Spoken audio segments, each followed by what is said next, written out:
Let's crack open a beer and share some thoughts.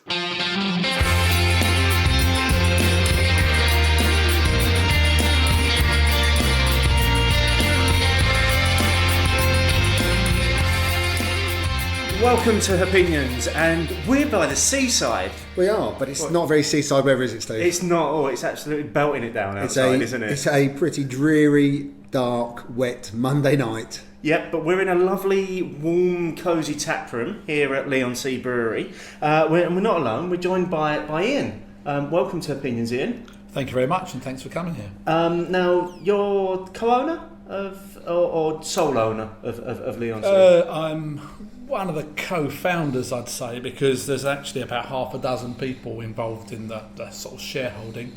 But Mark Springham and I, together with my wife Gabby, actually, we the three of us set it up, and we've got the controlling interest share-wise, yeah. And I'm sure we'll come on to all of the history about the brewery, but we've got a beer in glass. We have. You very kindly poured us a beer already, so would you like to let us know what we've got, Ian? Yeah, this is the one, actually. We're just doing some work for our shareholders on our sort of split of beer production, and this Legra Pale is the one that is outselling everything from our point of view. So it is a very hoppy, single-hopped American-style pale ale, works equally well keg, cask and bottle, and that's why it's our number one seller. It's sort of one that's won us the most awards with SEBA, etc. So the keg you're drinking is a national silver winner at the SEBA keg competition. Fantastic. And this is a beer that we've waxed lyrical about quite a bit, isn't it? Because this is the Citra hop. This is the single hop, isn't it? Now I've had this on cask, tap, from the bottle, and I've had it on Gravity as well at Chapel Beer Festival, and it was easily the best conditioned beer of the day that day. I think I mentioned it on the show. Yeah, you did. So yeah. Let's have a little cheers. Cheers. Fruity and bitter. It's light as well, and it has got a lovely bitter kick at the end of it. It's slightly drying as well, but I like that.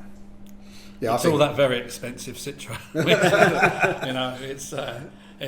It doesn't make as much money as it should because it is a very expensive beer to make. But there you go. If you want to make something good, you've got to invest in it. Was it a conscious decision to use Citra in it? Did you try it with other single hops? It's the first beer we brewed. When we set up, Mark and I, we came new to brewing. After a lot of drinking, but no brewing. And after having done a brew school course and had a day with a brewer, it was Tom Newman, who was at that time with Lions Brewery. He told us about brewing, and we used him as a recipe consultant for our first recipes.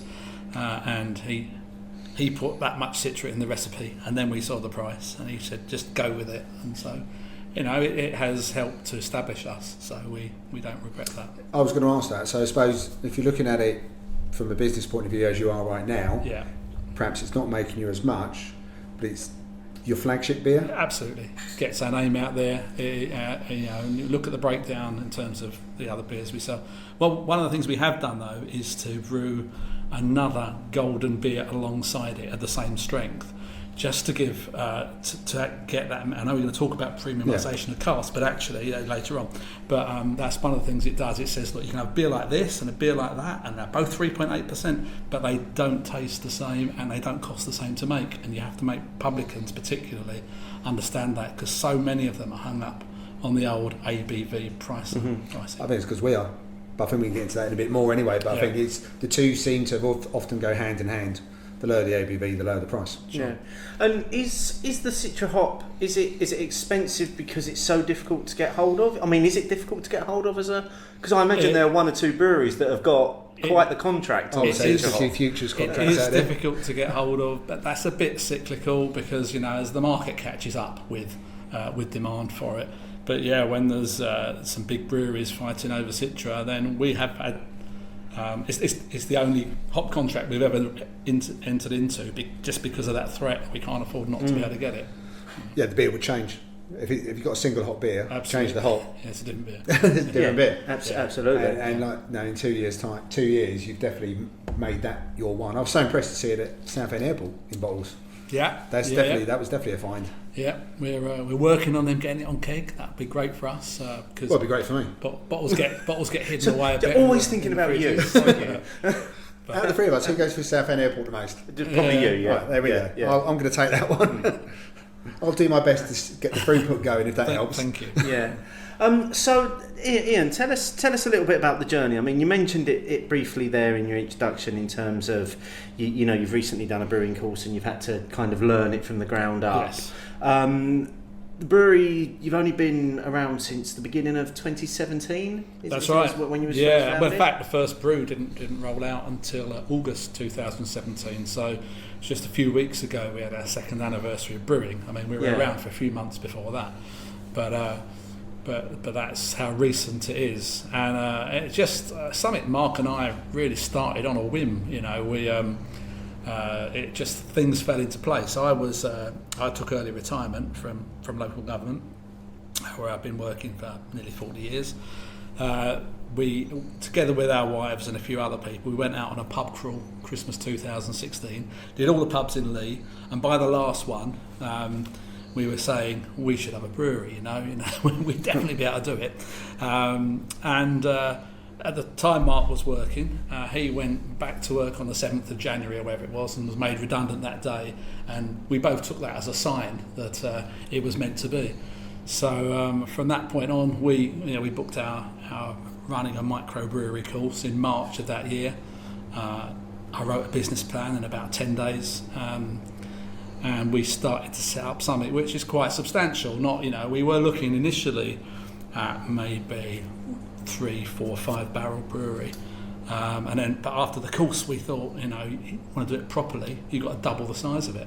Otherwise, if you have any success, you're immediately not able to, without you're brewing at capacity and you can't make any money.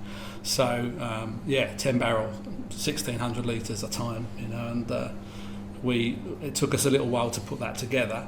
That kit didn't actually get installed until the following December, but before that we were hammering away on a 150 litre kit as much as we could to get into the market, and so that's how it all started. Mm-hmm. And was the view obviously to very much target the local market initially? Yeah, straight away. We only ever wanted to have a brewery called Leigh-on-Sea Brewing Company, because we just couldn't understand that a place like this, with a tourist trade and quite an affluent, a lot of locals as well, who've got money to spend in local bars, pubs, restaurants, etc., couldn't understand that the place didn't have a brewery, with the way that brewery growth was going on. And then once we established it, the number of people that said to us, I was going to do that, I was within an inch of doing it, I wish I'd done it. But it was, and you can see from the branding, it's based on locality. So we use the local artist and local stories, local landmarks. And strangely, the danger of that is you think it might sort of pin you only to being able to sell beer in the one place. But actually, going elsewhere with your beer, people also like the fact that it's a local story, even if it isn't that locality. So I think it has worked for us. That's quite good when it works both sides. It works for your local, but other people want to see something from that area outside of it. Yeah, I think because we've definitely seen it in Chelmsford before, haven't we? Yeah, I think first time I drank the Legra was in Chelmsford. Yeah. I think has it been on the Ale House? Have you stopped the Ale House? Yeah, the Ale House. The Ale House have got some of our beers at the moment. It's one of those places that you're really pleased to get your beer in there, because they have such a great variety. Oh, well, that's handy. So yeah, I'm there tomorrow. I know a pub in Colchester that's quite interested to get your beers in as well. Whether it'll be on or not, I don't know, because they keep and sell it quite. But they are one of the few places that pubs. In fact, only the second so far that's taken a firkin of the SS9 9% Imperial Stout.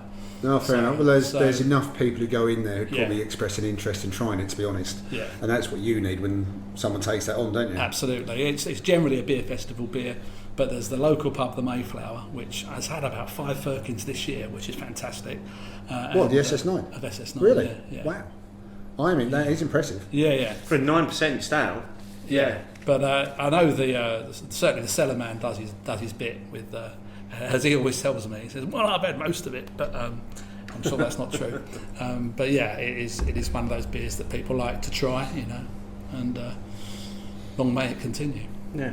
So you said that obviously when you initially set it up, it was yourself and Mark that were the driving force about it, behind it, and then your wife came on board as well, as kind of the majority in investors. And I think you mentioned you've got sort of like a few more investors as well. Yeah.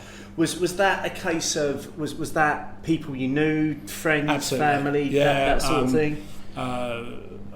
One of my 2 sons, one of Gabby's 3 sons are shareholders, and the other. There's 3 guys that Mark and I used to play hockey with back in we've kept in touch with, who a bit younger than us but done very well in their career and business, so they had a bit of money to invest. And finally, our landlord, the landlord of this site where we are now, who was really, when we turned up just on word of mouth looking for a building, and we found this really suitable sort of shed that we're in, then he immediately was keen to invest, and we did a deal for 3 years rent-free for 10% of the shares. So we're still in that rent-free period at the moment. And he's, that must have massively helped getting a new business. Absolutely, it's all about cash flow. And for 3 years you haven't got any rent to pay. Equally with Ben, our landlord, he liked the idea so much that he's a bit of a he's got a lot of fingers in pies, and he set up the Morton Tap in Chelmsford.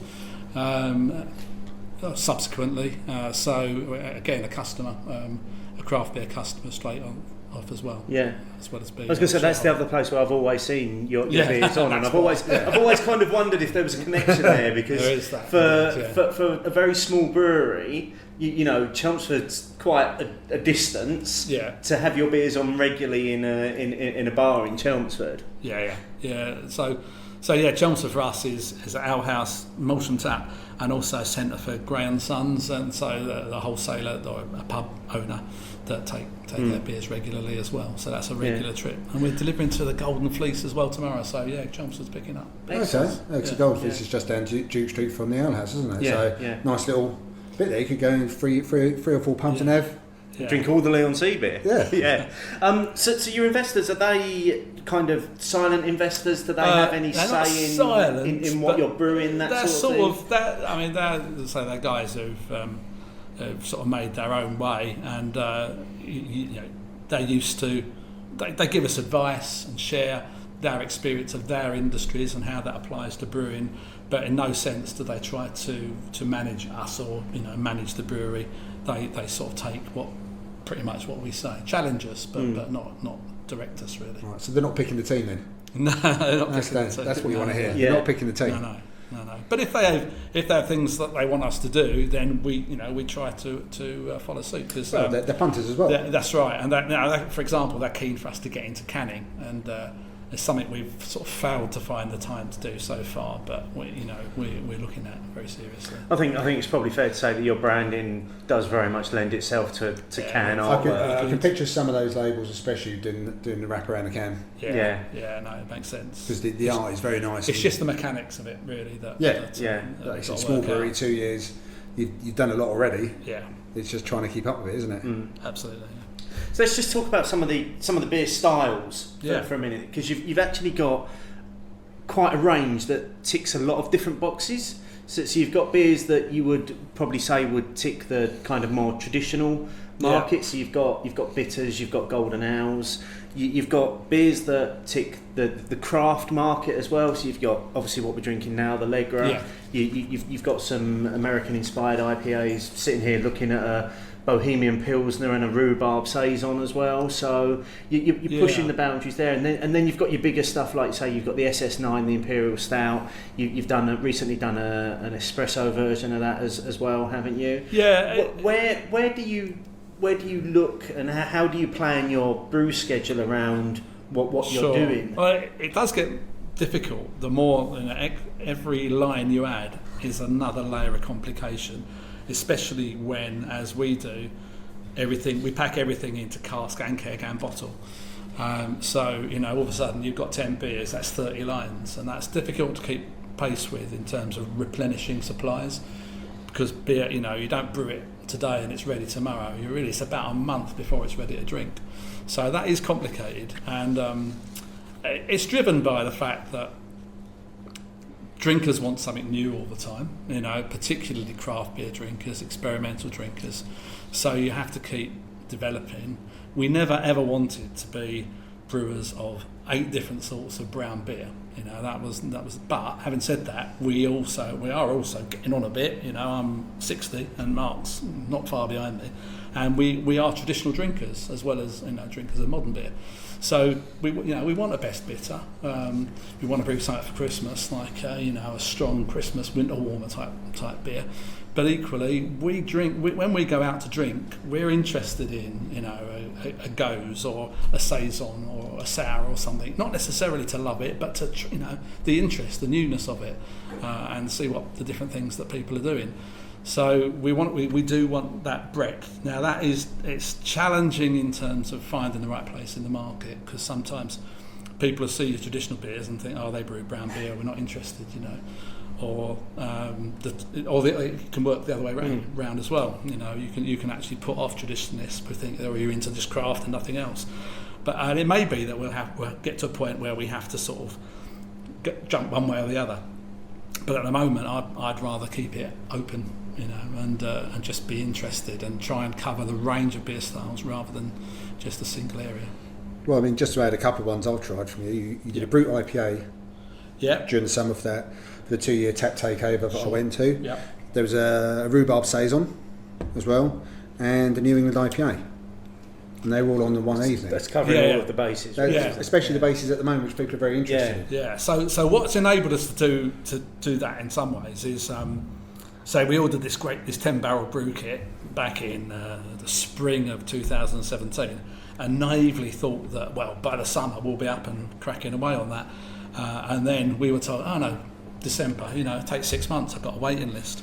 So we got on eBay and bought a 150 litre kit as well. Yeah, so we've retained that, and that does enable us, if a bar says, I'm going to do a tap takeover, can you do something special for us? No problem at all. We're interested in experimenting. Very good. That explains how you get So what that does is that produces about 4 key kegs or 3 casks, obviously you had the kegs on at the craft work as well. Exactly that just enables the experimentation a little bit. Yeah. No, because I've been impressed by the breadth of styles. So I did a little bit of a run through the beers I've had from you. Yeah. And you've got an English inspired IPA, which I think is on cask. Is that the Cockerel? That's more American style, isn't it? Yeah. It's proper hoppy. But you've still got you have got your traditional English bitter. Yeah. Your 6 little ships. Which I've had in cask. Yeah. Then, like I said, and you did a Hells last year as well. Yeah, we did. Yeah. So you've ticked quite a few different boxes. And black IPA. And you've got a black IPA as well. Yeah. Again, that's done well for us. That black IPA. It came a bit of a collaboration in the sense that both Mark and I did a little bit of work experience. Mark did more than I did, but a bit of work experience with Southwark Brewing Company up in town. And the guy that's head brewer there, at the time he wasn't head brewer, and he was frustratingly trying to get his recipes out, and he gave us the recipe. He's an Italian guy, and he gave us the recipe for black IPA, which went on to get best beer at Peter the Camera Festival. I voted for it at Oxford last year as well. Did you? Yeah. And did okay there as well. And it's also had some SEBA success in keg.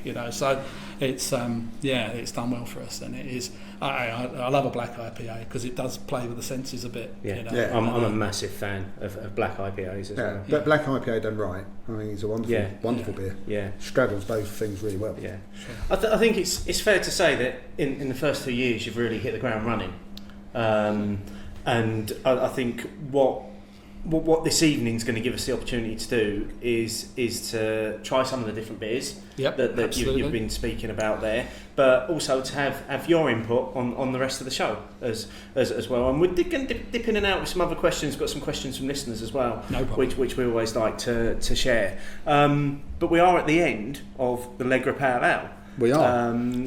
I've still got a bit left. Final thoughts on that. Sorry. Again, if you had put a pint in front of me, Ian, I probably would have drunk it just as quickly as the half pint you gave me, because it's superbly sessionable. Steve and I do use the word sessionable maybe a tad too often for beers that aren't sessionable strength, but at 3.8%, this one just drinks just like a really nice, for me, it still feels like a West Coast inspired American pale ale, and absolutely, it has all the characteristics of that kind of beer that I want, and always makes you want to come back for more. Yeah. And I've had the Legra X as well, which is the 6% plus version. Yes. And that does pretty much the same job as well, just a lot more dangerous. So there's a double version of this. There is as a ramped up version. And it's rather good. So what would you suggest would be a good one to follow up with, Ian? Looking round. Maybe, keeping it in the fairly light mode at the moment. I'd say either the Bohemian Pilsner, or if you fancy a saison, go with a Brhubarb. So you've poured us the rhubarb saison, which is what's Rhubarb. Rhubarb. Yeah, no prizes for guessing a major ingredient. Essex rhubarb juice, grown in Manningtree, a bit further north from here. Okay. But and we brewed it very successfully last year. It was a very popular summer beer, still lovely and light at 3.9%. I've got to say, it's a beautiful pour. It's It looks just lovely, got this doesn't it? great big foamy white head on it. Cheers. Cheers. You may only hear 2 glasses chinking there because our host for the evening is sitting here watching us drink because he's got to drive home, whereas we're getting a lift from my wife. So thank you very much, Ian, No worries for at sitting all. here watching Enjoy us that. drink your beer. Now, I've had this before already. What do you think? Oh, that's lovely. Hope you can get the rhubarb. That's absolutely lovely. It's there. It's on the subtle side, but it's providing just enough of a kind of juicy tartness to just Tart's lift the word whole. I use, actually. lift the rather whole than beer. sour, it's tart. isn't Yeah, it? it takes it. For me, it takes it a little bit away from being a saison. You're not getting any of that normal kind of funk that you pick up in a saison. It hasn't got the farmhouse kind of No. nose to it, No. has it? It's quite clean. But incredibly drinkable. Very really, juicy. really tasty as It's well. juicy as well, isn't it? And I think you're right. It's more of a tart thing, and I think that lower ABV lends itself to that as well. Yeah. So Yeah. it's very refreshing because I think the evening I had at the Tap Take, it was quite a warm evening, wasn't it? So Yeah, again, back in the summer, the Bohemian Pilsner went down really I well. could see this in the summer. Yeah. You could literally be drinking this. I by see. the I pint. think you could have this with barbecue. I think it cut through some of those meats quite nicely as well. Yeah. The greasy meats, be really good. Very much so. While we enjoy this, let's get through some news because there's been quite a bit since the last show. So first up, we've got the news, and this is kind of one of these stories that just won't go away. It keeps coming back. So Beer Hawk Fresh has been launched, which is basically the bottle shop rebranded. Yeah, I was going to say it's the bottle shop model, isn't it? Yeah. So at the heart of the Beer Hawk Fresh proposition is its chilled supply chain, which operates from a refrigerated warehouse in central London, delivering cold chain beers in kegs, cans and bottles, same day to London customers, always in brewery fresh condition. Some of the breweries on board already are Modern Times, Magic Rock, Four Pure Little Creatures, Alpine, Great Divide, Voodoo, Camden, Birra del Borgo, Goose Island and Brewski. Now, there's a connection between quite a lot of those breweries, isn't there? If only I could think what that might be. What could be the connection between those breweries that are currently using Beer Hawk Fresh? Yeah. Also offering its customers 7-day credit terms, which is different from the usual 30 days terms. And Beer Hawk will also agree annual volume targets and offer collaborative forecasting with any customers that come on board. Now, this is being headed up by the guy who used to run Bottle Shop. Oh, is it? I didn't read that bit. Yeah. Yeah. I knew he was still involved in some way, but I didn't realise he was going to head it up. Yeah, so it's essentially the Bottle Shop model under the Beer Hawk name. It's the bottle shop model, but with And it was in customers as well. But with ZX Ventures money. Yeah, absolutely. So, any thoughts on this one? Well, I'll offer it up to Ian first of all. I mean, we're not part of this initiative, and no doubt we'd love to be. It's the sort of area which would be great. We have to look at getting bigger customers at the moment. We work very hard to sell 1 or 2 casks of beer, 1 or 2 cases of beer to small customers, and that's great. But it is hugely labour intensive.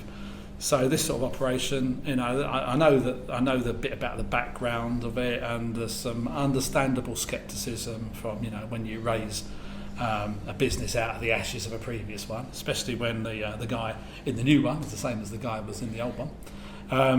But 7-day credit sounds attractive because 30 days it says there that. Are you going to most say of us, you could only wish? 30 days? That's not even that, you know. We do with valued customers whose terms are something like 42 days after the end of the month that you deliver the beer in. You know, so if so you that could delivered be on the, 70 days. Yeah, if you deliver on the first of the month, then yeah, you still have 40 days after that. That's 42. not unusual. So that's 2.5 months from the time you delivered. Yeah, It's about 10 to 12 weeks almost. yeah, isn't it, that's not before you're getting unusual. paid? I mean, the 7-day credit did leap out at me. Yeah, and I would, you know, that does speak. You know, it's a new initiative. Let's hope it works. Yeah. But that's the thing which leapt out of me. That 7 days is going to grab people's attention, like Ian and Leigh-on-Sea, isn't it? Because I mean, 7-day credit. I mean, that's practically instantaneous money in this world that they're operating in. Yeah. So I can cash see flow that. being as important Yeah. as it is. I mean, obviously, quite naturally, the first lot of customers are part or very closely aligned with the ABI world, or are bigger customers like that anyway. Can understand that, you know. Everyone does. A lot of people do want to see brewery fresh beer. That was one of the things that people did mourn when the bottle shop closed, was that model that they'd been championing about the cold chain and stuff like that. As Ian said, I think there'll definitely be some scepticism about it because of ZX Ventures, ABI money, that kind of stuff. But if you're a small producer and you're trying to get cash flow in, and you want to start reducing some of that flow, and like you say, maybe have one big customer plus your regular small customers, it's going to tick a box, isn't it? It is, but it'll be interesting to see how many independent stockists and bars will actually do business with them because of the ABI tie. But then it depends who they're playing. There's still more non-independent places out there than there are independent places. Yeah, that's true. And ABI will have a way into those non-independent places anyway.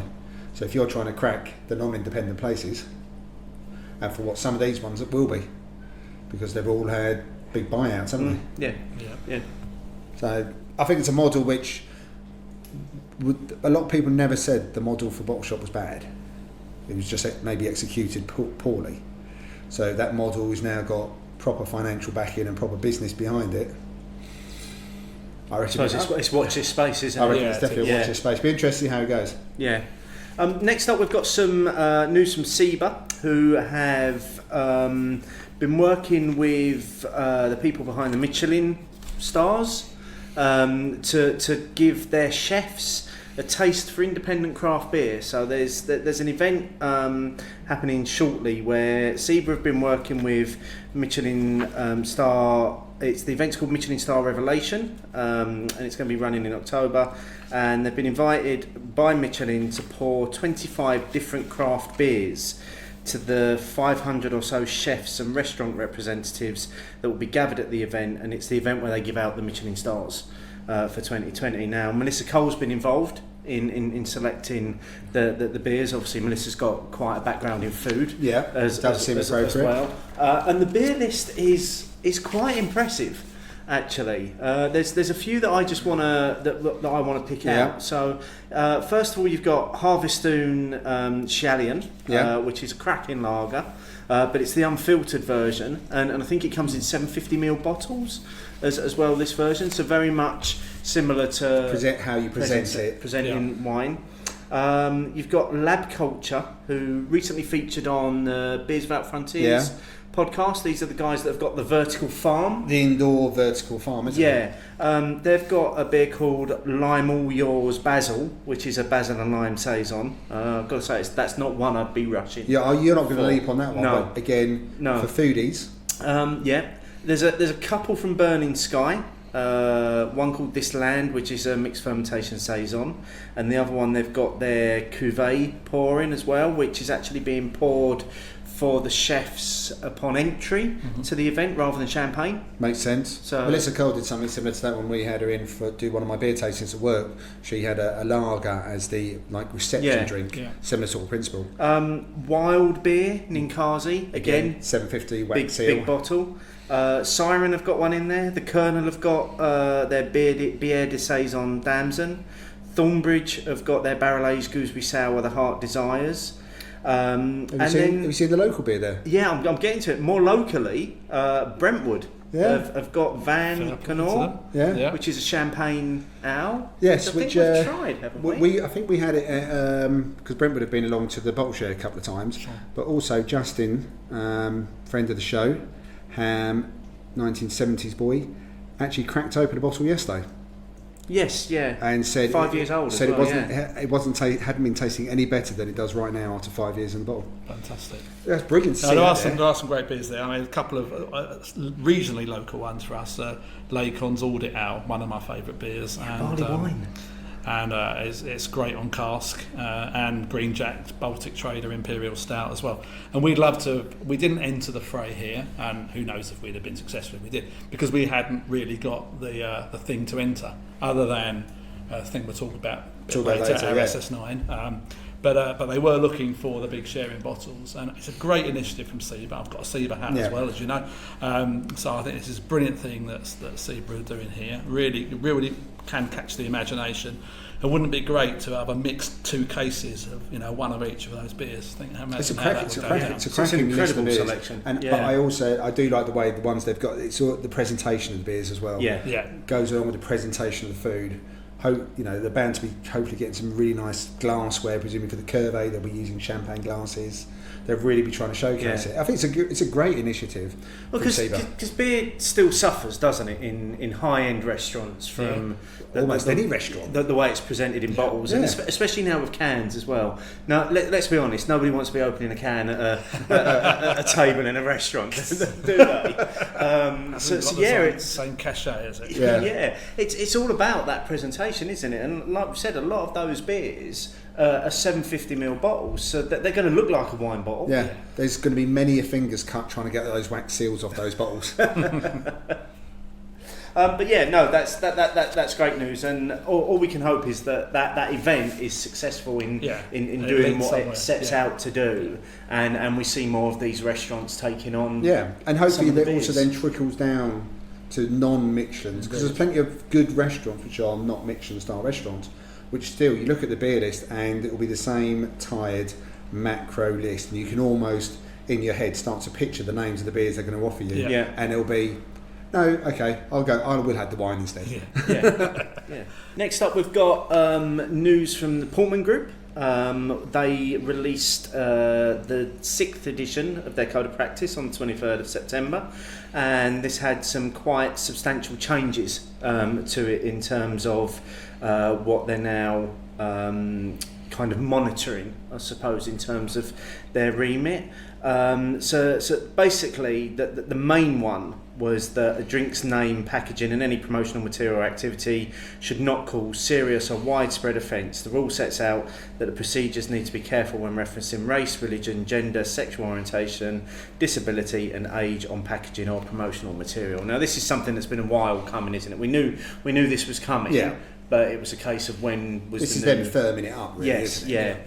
The other things, protection of the vulnerable has been explicitly added as an overarching principle of the code, and probably the most controversial one in here is that the code advises that single serve non-resealable containers shouldn't be more than 4 units following the change in the Chief Medical Officer guidelines from daily to weekly guidance. This establishes a new and credible definition for assessing complaints about irresponsible sampling, promotions or packaging such as single serve non-resealable containers. Mitigating factors for products up to 6 units such as premium status, pricing and structure and share message inclusion may be taken into account. So this is the one that I think we've discussed before in terms of It's what they mean by the big beer in a single unit pour, isn't it? Well, it's everything that was just on that seat list. But they're all sharing bottles. Because you present it's in a bottle which lends itself to being shared. And designed to share. I mean, what is a bottle of wine with a cork though? I mean, it's very difficult to get the cork back in the bottle. Yeah, almost literally. Screw top, fair enough.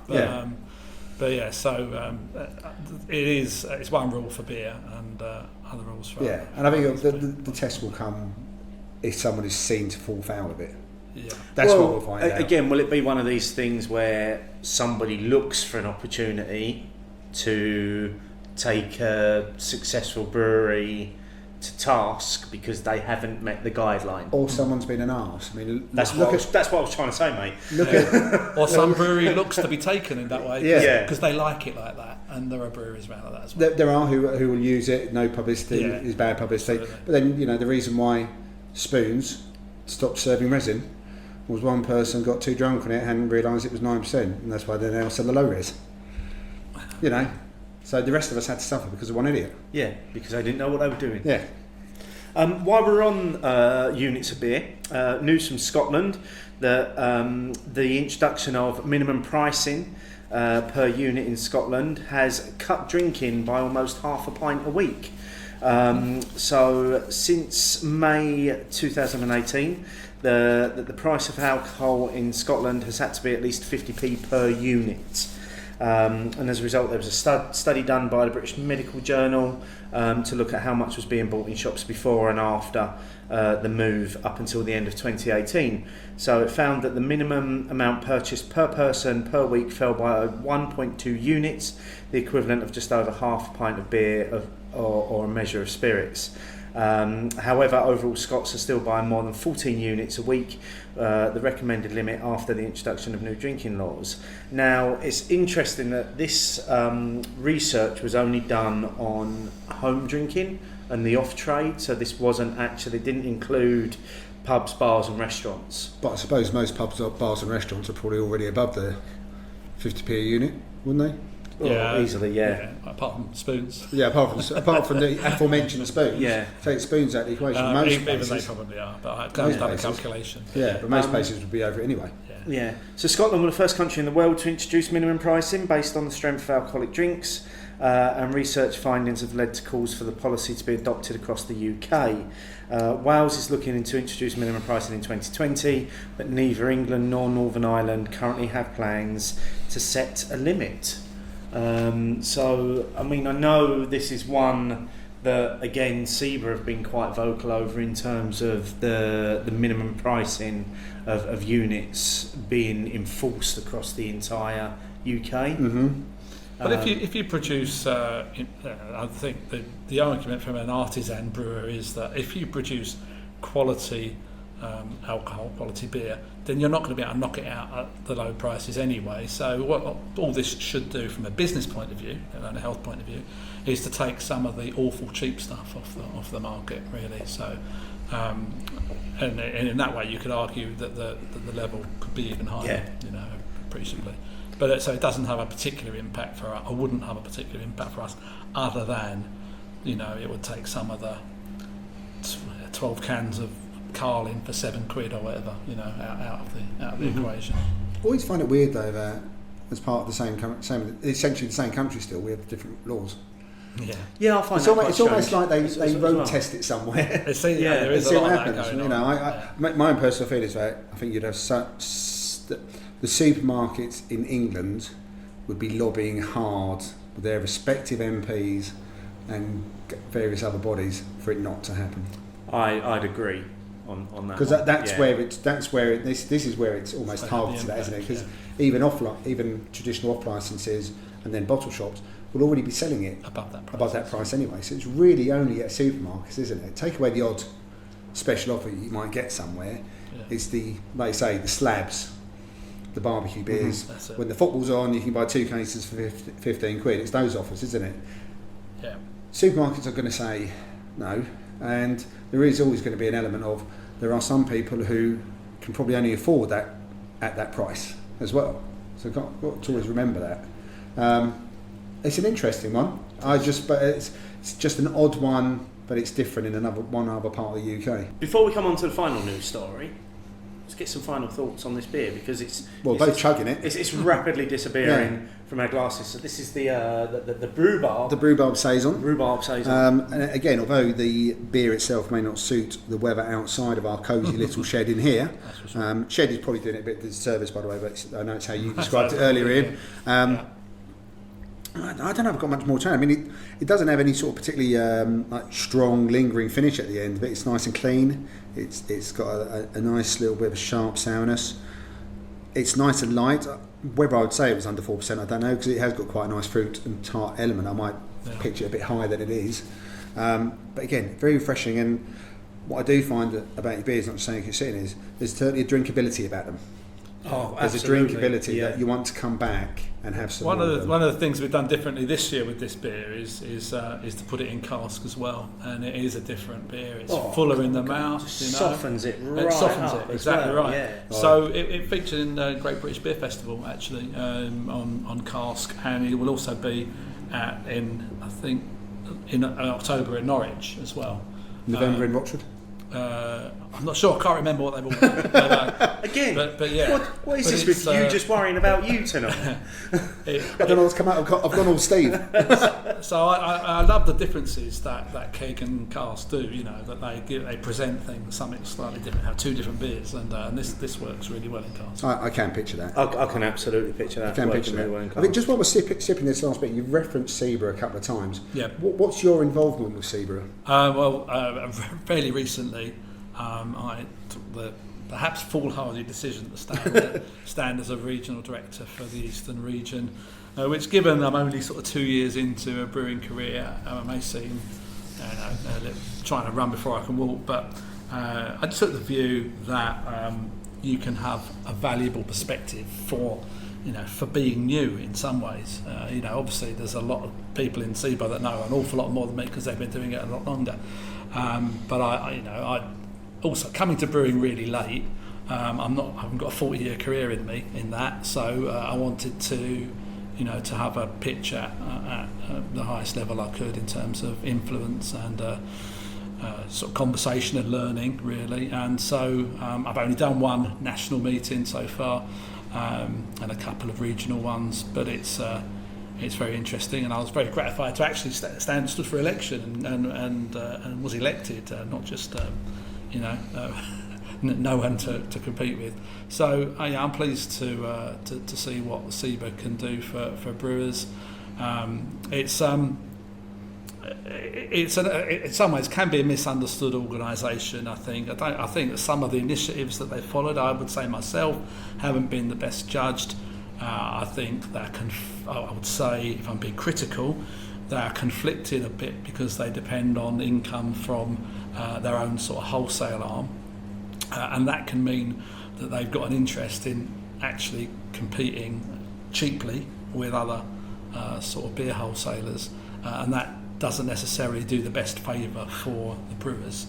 But I think that debate's really ongoing. So I'm confident that as SEBA modernises itself and is more active, that we can hopefully make some progress, and they can actually sell beer at premium levels rather than just to the big pub chains at the lowest amount. It feels like the direction they seem to be going in, certainly in 2019. It feels like someone pressed a big red reset button. Yeah.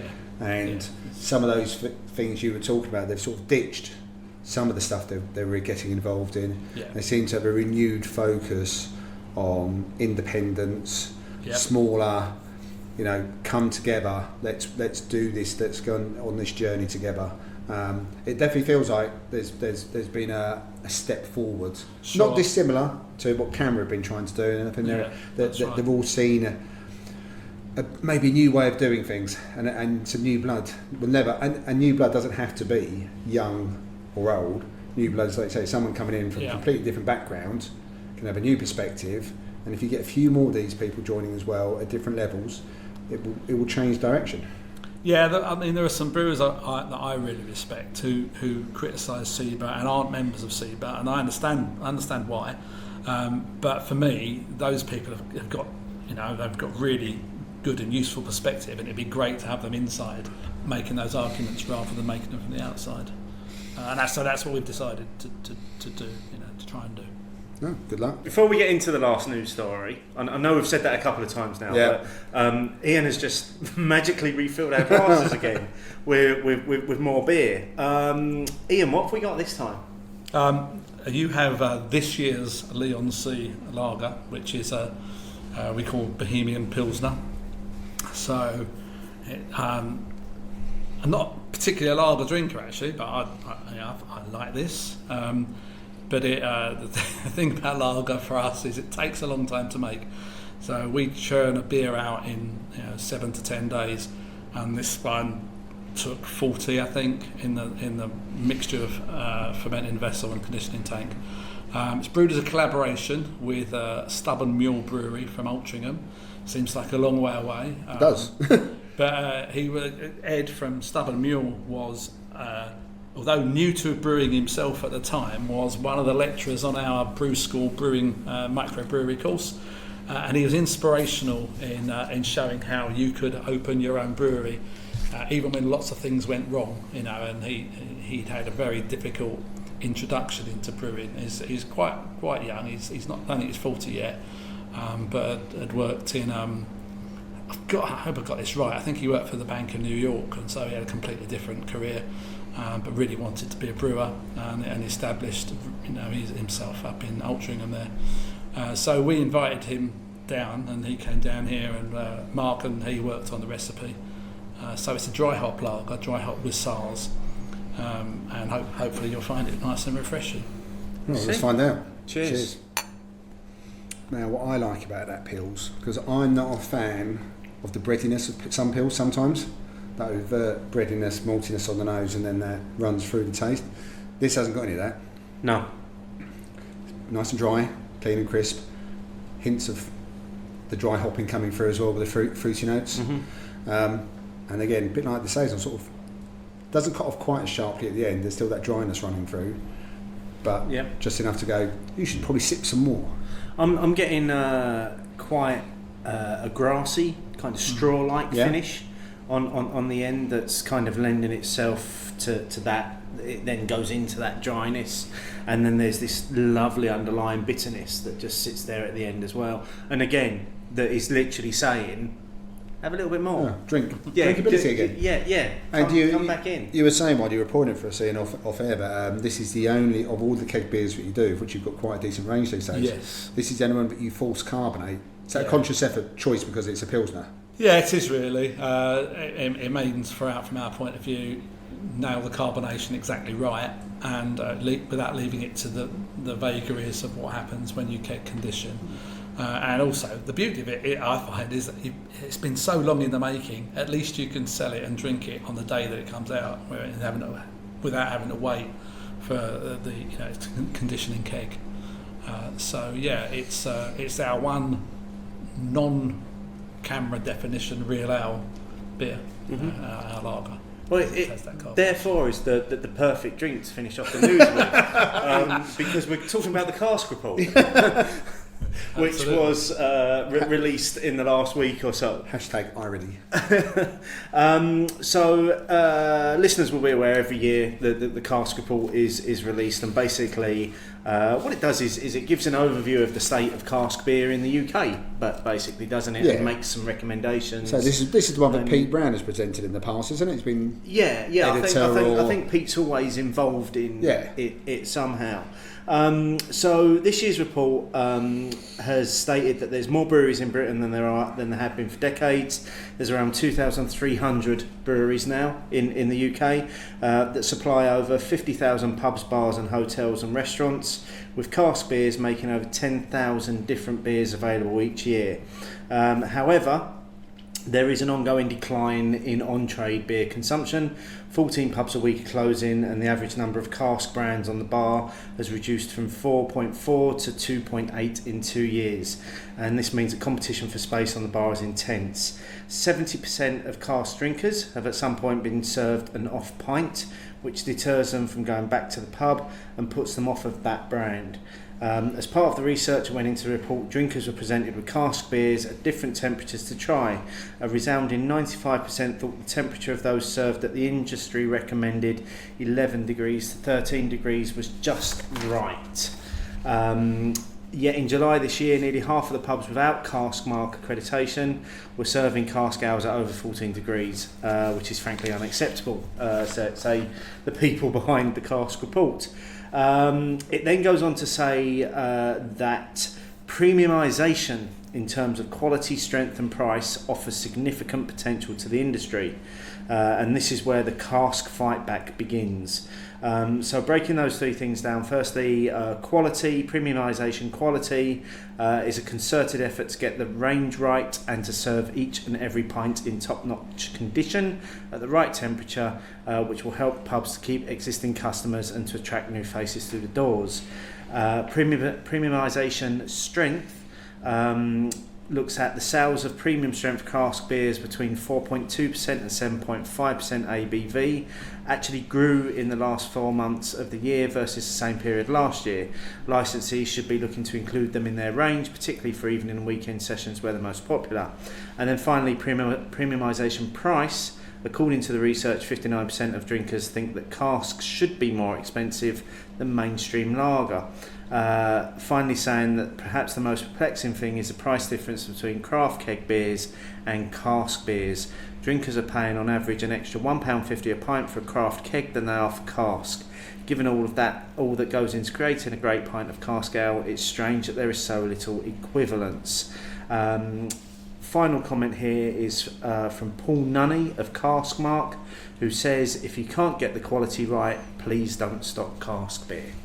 I'll definitely go with that last sentence. So, Ian. thoughts on that? Because I need some nice, crisp, false carbonated lager after reading all of that. Sure. I mean, there's loads there, and it's good to see your sense of what's happening in the industry backed up with some solid research. You know, that's really helpful, I think, for brewers.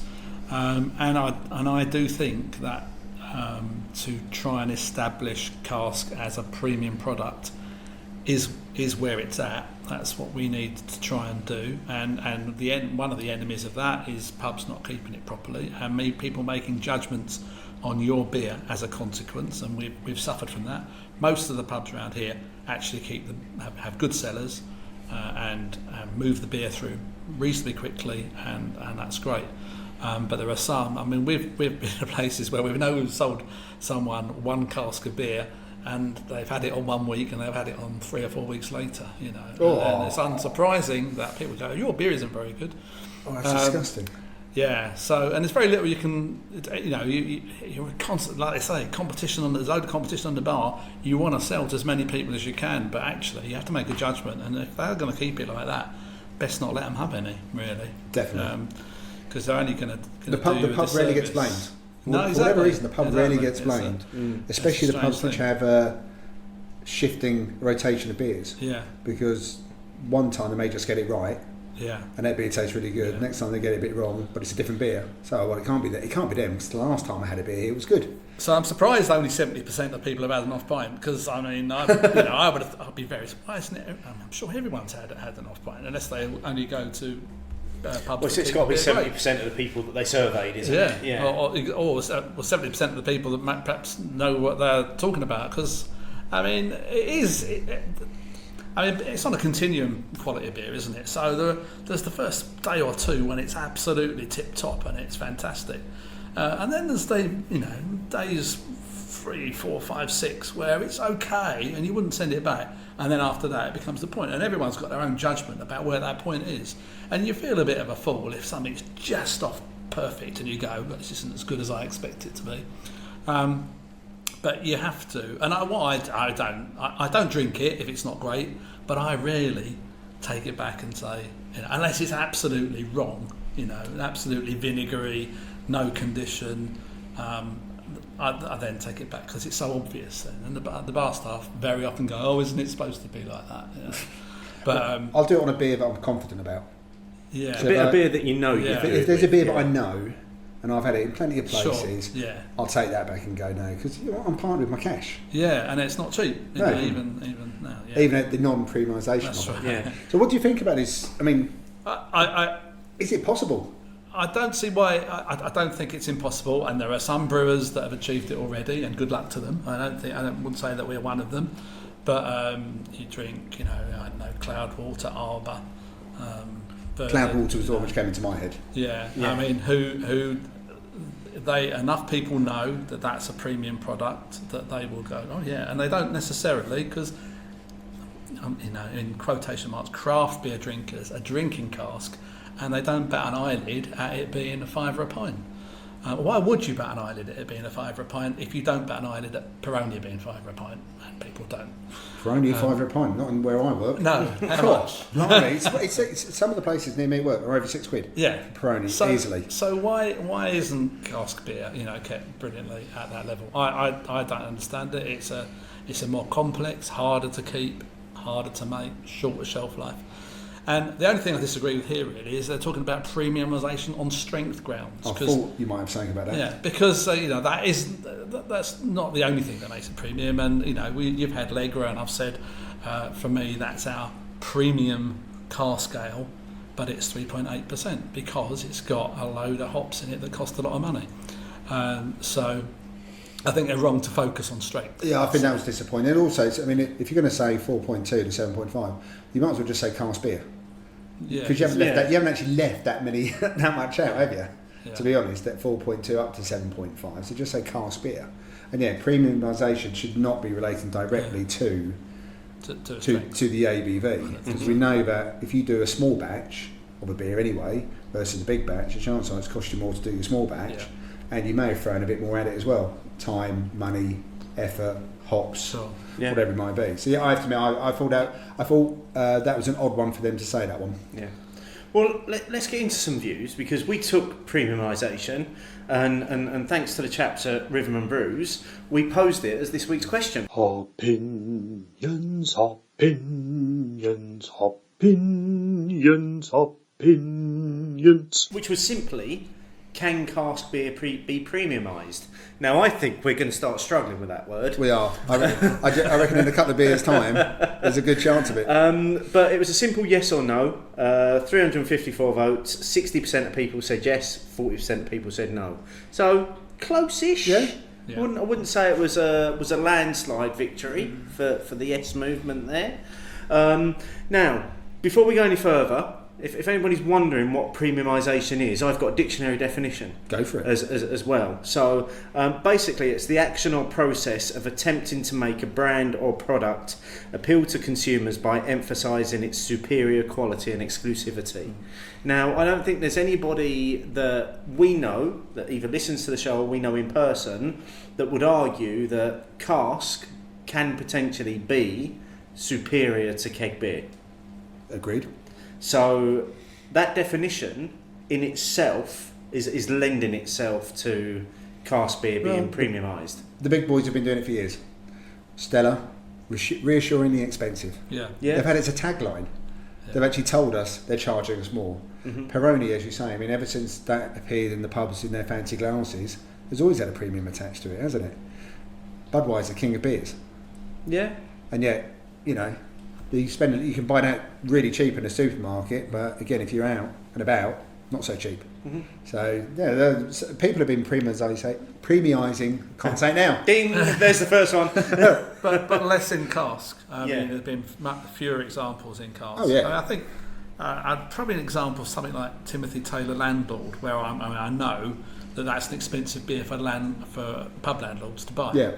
And so that is about a brewery going, no, this is a really good product, and it has a bit of a cachet, so we're going to, and when it's kept well, it's a good beer. But they also say you get various, I've had various pints of yes, exactly, because that can be notoriously hard to look after. Yeah. That is one which you do need to get bang on. But I've heard that as well, but they say, no, this is going to be what we're charging. Mm-hmm. Yeah. So, okay, should we get into some of these comments then? Well, should we do ours? Should we do ours? First? Because otherwise we'll forget one. We'll forget, but I can't even say the word, so yeah, probably. Yeah. I personally think that, yes, you can. I think it's a hard march to that particular place. Cloudwater's been mentioned once or twice. Obviously, they moved away from cask a couple of years ago, citing all the issues we've already spoken about. Yeah. Then they came back in and said, actually, we do want to be back into this market. We are going to produce these types of beers. We're only going to put them into places that we know and trust and are recommended. Basically, that says to me implicitly, if they don't deliver it the way we want it to, they're going to pull it and you're never having it again. Yeah. Mm-hmm. So that's their element of keeping the control over it. But as long as I've been drinking, so back to the mid to late 80s, cask has always been a cheaper option Yeah. on the bar. So whatever else you were going for, maybe cider might be the same price once, probably isn't now. Everything else was more expensive. Cask was always the cheaper option. So there's multiple generations have got used to cask being the cheaper option on the bar. Regardless of how much they think it's worth, it's the cheaper option. So I don't know how you move past that myself. I think it might be something about as demography moves on, because I mean, my theory is that the reason why cask is the cheapest is that the main demographic group that drinks cask beer, which is old gits like me, go, what, $3.50 a pint, and so they're keeping it there. And the main demographic group that drinks so-called craft beer on keg are younger people who don't think anything outrageous, that if it's a £5 a pint, there's your £1.50 difference. And if those craft drinkers are going to age and like cask beer, I don't think they'll bet an eyelid at the prices moving closer together. And obviously the old kids will not be there drinking forever. No, that's true, but I think the only thing about that is that, again, it wouldn't take long for each generation to get used to it being the cheaper option. Absolutely. So I agree with you, but if you get used to it being a cheaper option, then automatically in your head, because then the people who only produce keg don't want their product to be whatever the opposite of being premium. I can't say it. It's gone. So they don't want their product to see like it's gone down. So you don't want this constant competition either.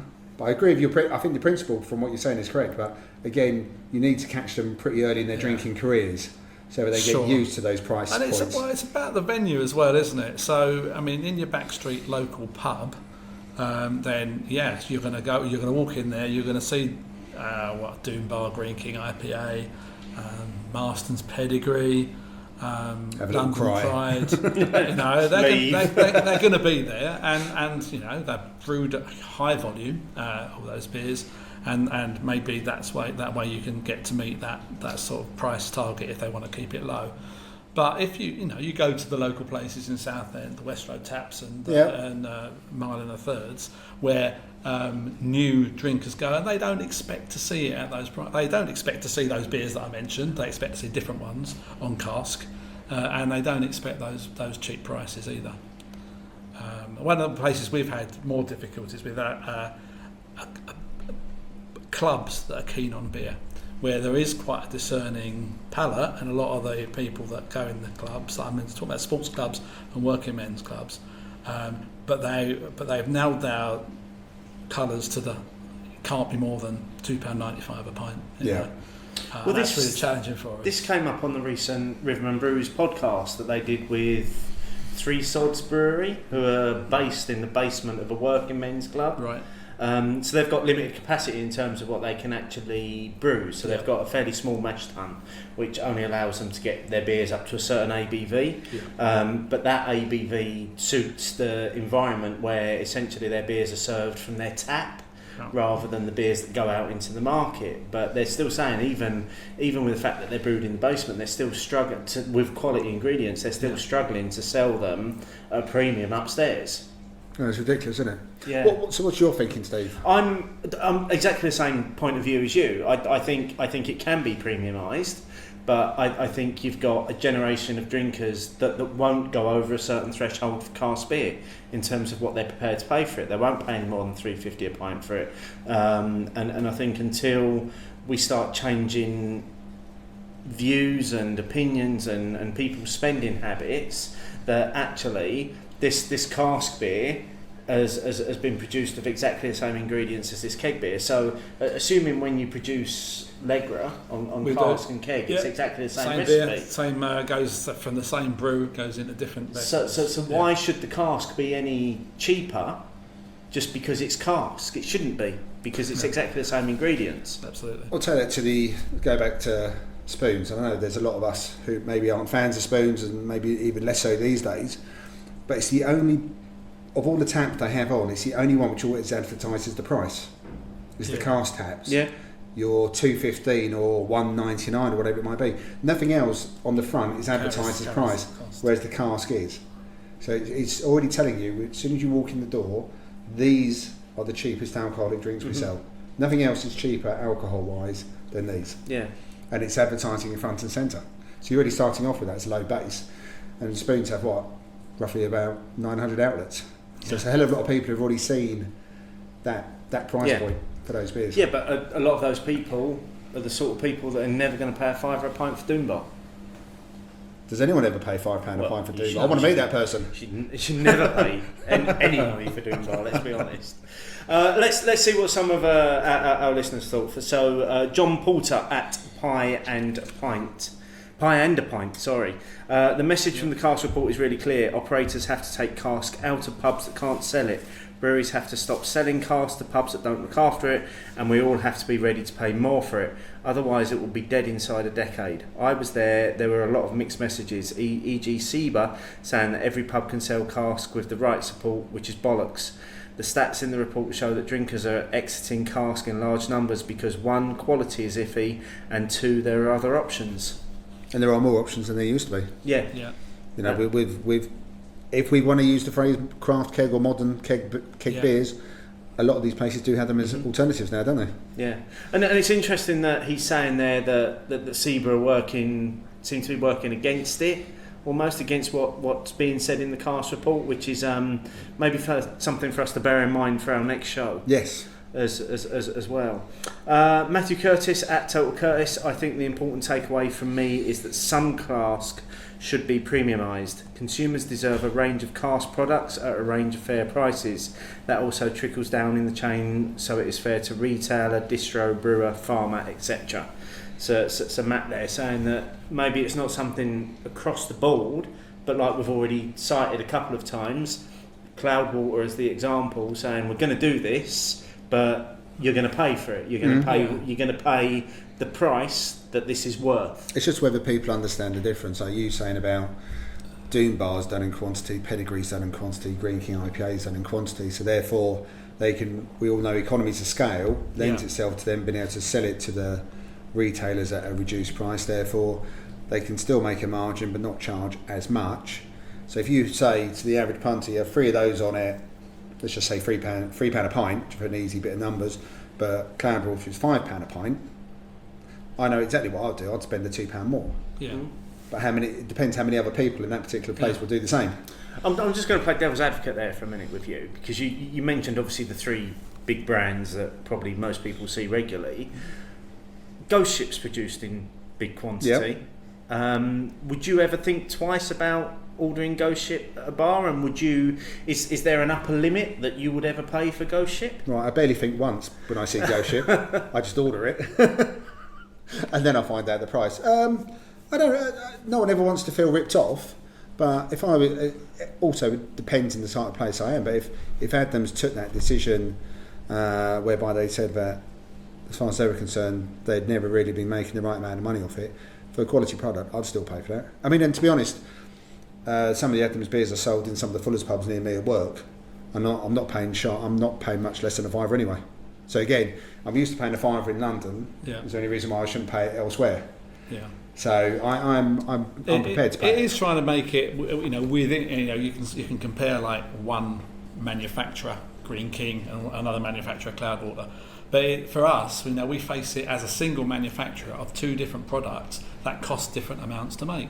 So that's why, as I said, we've deliberately made a golden ale the same strength as Legra, and I can tell you that Kurzel Gold is 35p per litre cheaper to produce than Legra.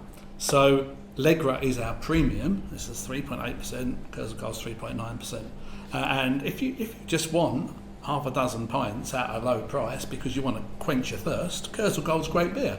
If you want to taste some proper hops, then those hops cost money, and that's so we've got those 2 golden beers on our price list for publicans, and they go, that one costs that one costs that, and we say and that's why, because that's and you have to explain that. Premium, that's premiumisation, and people know the reason why.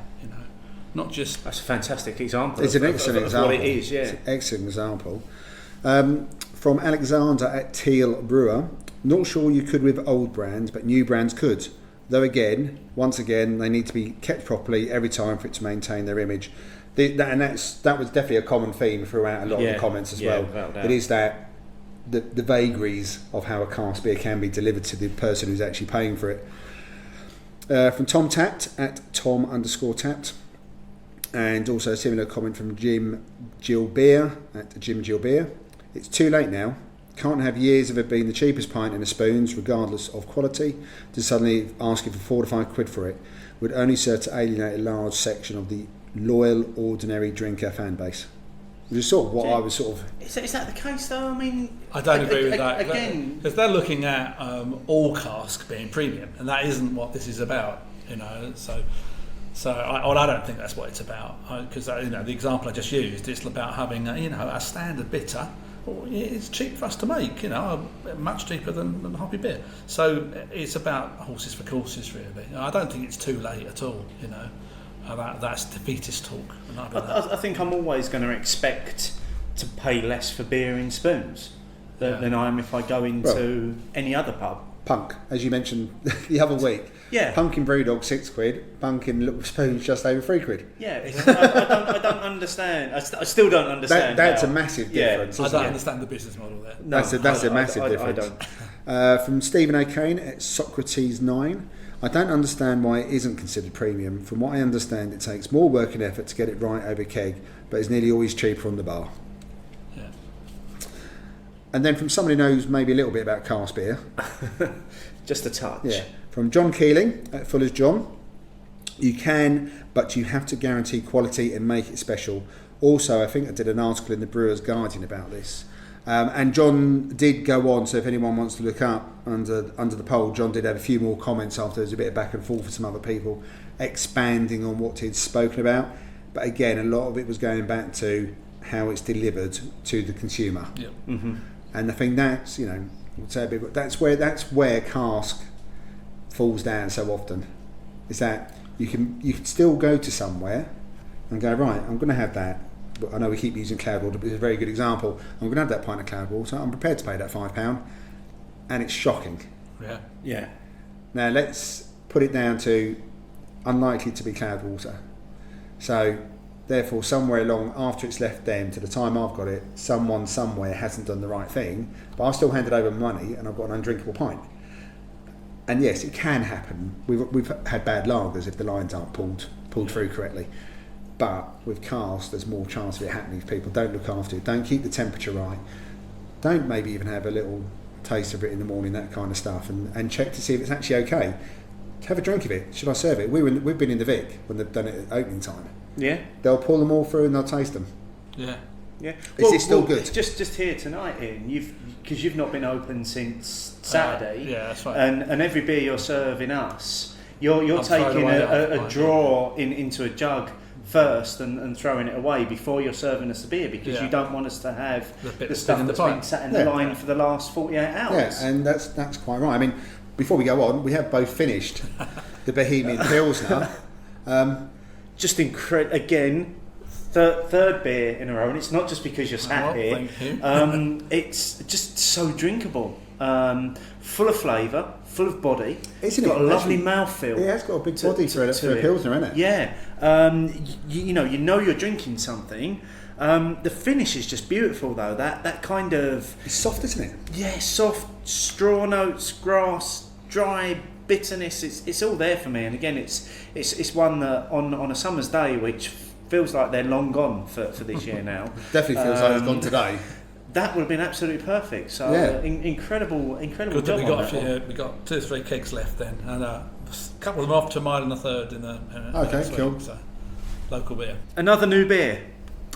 We have got the Crowstone Black IPA now. That's it. Which we're very excited about. Very excited about this. I've only had it on cask before. Okay, should we have a taste and then Ian can tell us all about it? Cheers. Right, so Crowstone, name-wise, it's the obelisk in the estuary at Chalkwall, marking the end of the Port of London jurisdiction back to the 1200s or something like that. So that's why it's called Crowstone. Oh, really? Can you see that from Chalkwell then? Yeah, on the beach, basically. Just probably got it's past it's about 50 yards into the mud. Okay. At low tide, and there you can see the little obelisk in the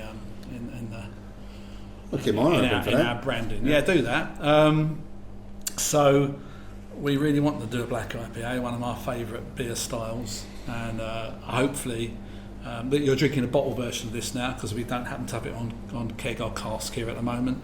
And hopefully you're getting a whack of hops from it, as well as some nice malt. Steve, as the Bipper comeback lead along with that from Andy Parker, what do you think? I absolutely love it. It's spot on in terms of the style. For me, it's hop forward. There's those piney notes that you kind of associate with the black IPA hops. There's a little bit of citrus, some light berries going on around there. Then there's a little bit of roastedness in the middle, and then it finishes bitter. Yeah. It doesn't finish roasty. The roasty doesn't hang. No, and for me, that's where a black IPA goes wrong. If the roastedness hangs around and is on the finish, then that's just a hoppy stout or a hoppy porter. If it starts to come up a bit too early as well. Yeah. I think you're right. I mean, the first thing I got was hops straight away, both aroma and on the flavour. Like I said, I had this before, so this was the one I referred to earlier, saying I had it on Gravity Pour at Rochford last year, and I'm getting a lot more from this bottle conditioned beer than I did on the Gravity Pour. No disrespect, it was still my beer of the day at Rochford last year, but again, the festival starts on a Thursday. I was on there on the Saturday, so it's maybe had a couple of days, maybe a bit of air in there, and stuff. I mean, this is lovely condition. It's got a nice 2-finger head on it as well. It's delicious. It is absolutely stunning. This is getting an upgrade from the on the Untapped score. Because you're moving in the right direction beer-wise as well, aren't you? Just getting into a bit of. We're building towards something here. We're building towards a crescendo on a Monday night recording. As people know, what could go wrong? Yeah. A few more comments then. So Pete Brown at Pete Brown Beer put it this way: premiumisation is a constant. It's happening all the time. It's a basic function of late stage capitalism. Either some cask figures out a way to premiumise, or cask becomes and remains a niche product. Yeah. And we know what Pete Brown has been a big advocate of. It's always been a massive... Good cask, but served right. Cause he's had plenty of times when he's either done a piece or had a rant about a place which is serving it awfully. Yeah. Simon Clark at Simon Carbon: no, because these days cellarmanship is a skill in decline, and therefore buying cask ale is a Russian roulette. You can't premiumise a product that is so hit and miss in quality these days.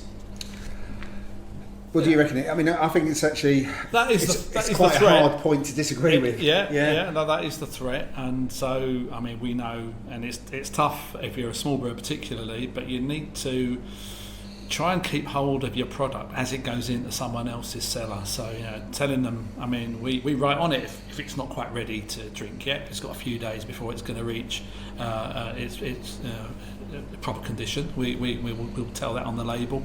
Try and talk to them, and if you can, and it's hardship as it is, try and go into that pub, if it's local obviously, and drink your own beer, and have that hard conversation with them if it's been on too long. I mean, as your pubs are local, if you need someone to go around and test them, you're not the first person to give me a shout. Sophie at So Beer Blogger: I feel this would alienate and discourage a lot of cask ale drinkers. I agree that the quality is important, but price shouldn't be expensive. So it sits above macro beer. It should be reflective of the brewing retail chain. Pubs should be better at supporting without penalising customers. I'm not sure how you can do both though. No, I'm not. I get what Sophie's saying there. But it's a very difficult balance to strike. That'd be a very fine line to try and support and not penalise, to use her choice of words. Yeah. No, I mean, it has to be better, doesn't it? I mean, otherwise, there's no. If it is the same as Doombar and Green King IPA, then it's not premium, and you can't charge more for it. Yeah. But if it is better than, well, if hops it's a subjective thing. If hops have been involved in the process. Well, like you've said, it must be frustrating for you as a brewer, because you've done your job in terms of, I've made this product, I've made it to the best of my abilities, and I know it's a good product. When it leaves my brewery, it must then be frustrating for it to end up in a pub that just hasn't looked after it, and then you get the blame for that. Yeah. Yeah, I mean, if you try and have individual relationships with your customers, as we try to do, obviously as we get bigger and we do more through wholesalers, then that becomes difficult, impossible. But at the moment, we do have pretty much one-to-one relationships with the pubs that sell our beer, and so it is achievable. Is that where you almost need to have potentially a dual business model for the cask beers? Maybe that doesn't go wholesale. Yeah. And that's where you still have your one-to-one relations, and they're only going to trusted. Yeah. And it's your keg lines and your bottles and maybe any future canning. That's where you can perhaps bring that into the wholesale world. Yeah. Especially if they have, they look after it and it's chilled and stuff. And Again, it doesn't mean it'd be right, but it can still go wrong. But there's less chance of it. Yeah. Well, unless there's a wholesale, premium wholesale model as well, because we know there are different sorts of pubs. So. And different sorts of wholesalers serve those specialist places where quality is not, poor quality isn't acceptable. I mean, I know that if I ever was, forgive me, if I was daft enough to start a brewery, I'm not sure, because as Steve knows, I'm a cask start, that's where I start off. I go into a pub, look at cask first, and if there's something on there, then that's where I stick. I don't know if I'd actually do cask though, because of all the reasons that have been cited here. Yeah. Because I'd still want to hard work, isn't it? It's hard work, and I still wanted to make a turn on it. Yeah. I'm still wanting to make some money on it, Yeah. but I also don't want people coming back to me and saying, your beer was a bit shit. Now, if they find a beer but they don't like the style, fine, but as long as it's been delivered in the style it was meant to be. But if I've got to trust other people, that element of control that you lose, which is why having the tap room must be so gratifying for you. Yeah, except that we can't sell cask here all year because we haven't yet afforded a proper decent cellar. So really, through the heat of the summer, we haven't been serving cask. We've got it back on now because in the autumn we can get away with it. But we're only open Thursday, Friday, Saturday, and we put a cask on a Thursday for the Friday, and for the Thursday, Friday, Saturday, and then on Monday we throw it out. Because we're not going to serve it the second week. No, because it's not going to be. So we can default. We cannot. I mean, we may not sell it all, but as a brewer, we can afford to do that because we haven't paid, the retail price for the cask. But so we have to make sure the quality is all here. Yeah, and definitely you can't serve your own beer here and expect anyone else to take any flack for it apart from you. No, exactly. It's come one way or another. It's come about 5 metres, hasn't it, in terms of its journey. Sean O'Reilly at Uncrulia. That depends on how many customers there are and their disposable income. At $3.30 a pint, I visit my local every week and have a few pints. At £5 a pint, I would have to cut back. Not a problem for the pub if there are enough customers more flush than me, but if too many cut down, then it could be a problem. And again, it does come back down to that making your choice between every sort of premium product. Do you buy the own brand stuff when you go into the supermarkets versus the brand stuff? Do you buy the Sainsbury's beans versus the Heinz beans? But the way I know that I look at it is less is more if it's quality. So if you use £3 and £4 a pint as the comparators, would you rather have 4 pints of pretty ropey beer at £3 or 3 pints of very good beer at £4? It's no contest for me. I'm healthier for having had a pint less, and I've enjoyed it more, and it still cost me £12. Yeah, I know where I'm going on that one. Yeah, I'd be the same on that one. A few more comments here. So from Phil Fuggled at Phil Fisson, or Philip Sisson. I think Philip Sisson. Philip Sisson. There can and should be a broader range of cars from what's available now, which is mostly great but limited by the expected price margin, to stuff that doesn't make sense at that price point. More hops, longer conditioning, it's too special to lose and needs to evolve. I definitely agree with that last bit. I mean, it is, again, we've said it before, we are still a pretty unique country for having this particular type of product, and we know that when brewers from around the world come over here, one of the first things they're looking for is a pint of Harvey's. Or something like that, because for them that's almost like the pinnacle of brewing, or maybe a landlord's, because they've known about these beers for so long, and some of these beers have inspired generations now, a couple of generations, and some massive beer styles. So it's too special to lose, but it can only be special if it remains a quality product. Those ones that are quality product. From James at James Moosh, it's tricky because you can't premiumise e.g. Burning Sky Bitter, without Molson Coors being able to do the same thing for Doombar and spend a lot more on marketing. I don't think the entire category is or should be premium, but there should be acceptance that some cask beer can be a bit dearer and it's worth it for the higher quality. Which I think sort of echoes what you've been saying. It's what we've been saying all evening, isn't it? Yeah. One of the brilliant marketing achievements of Doombar is that they've sort of persuaded a lot of people that it is a premium product. Yeah. And it's from Cornwall. Yeah. Well, that's one of the reasons that they've achieved it. Yeah, right, yeah. I mean, they persuaded them it's from Cornwall. Yeah. No, they're marketing-wise, they've done a brilliant job. Yeah. So last couple, Joe Hill at Multiplex Rant, and there was a similar comment from James at Gammon Baron. Yes, on a small scale, and no on a broad scale.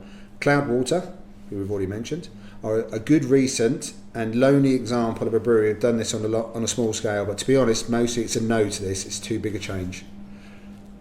So he's a bit of accepting that he sort of agrees you should, but it's on a small scale. He's feeling that perhaps it's very hard to. Yeah. I wonder if in the next year, as a result of this report, we will see more breweries doing a Cloudwater, for want of a better phrase, in terms of saying, yes, we'll produce cask, but you're going to buy it from us at the value that it's worth.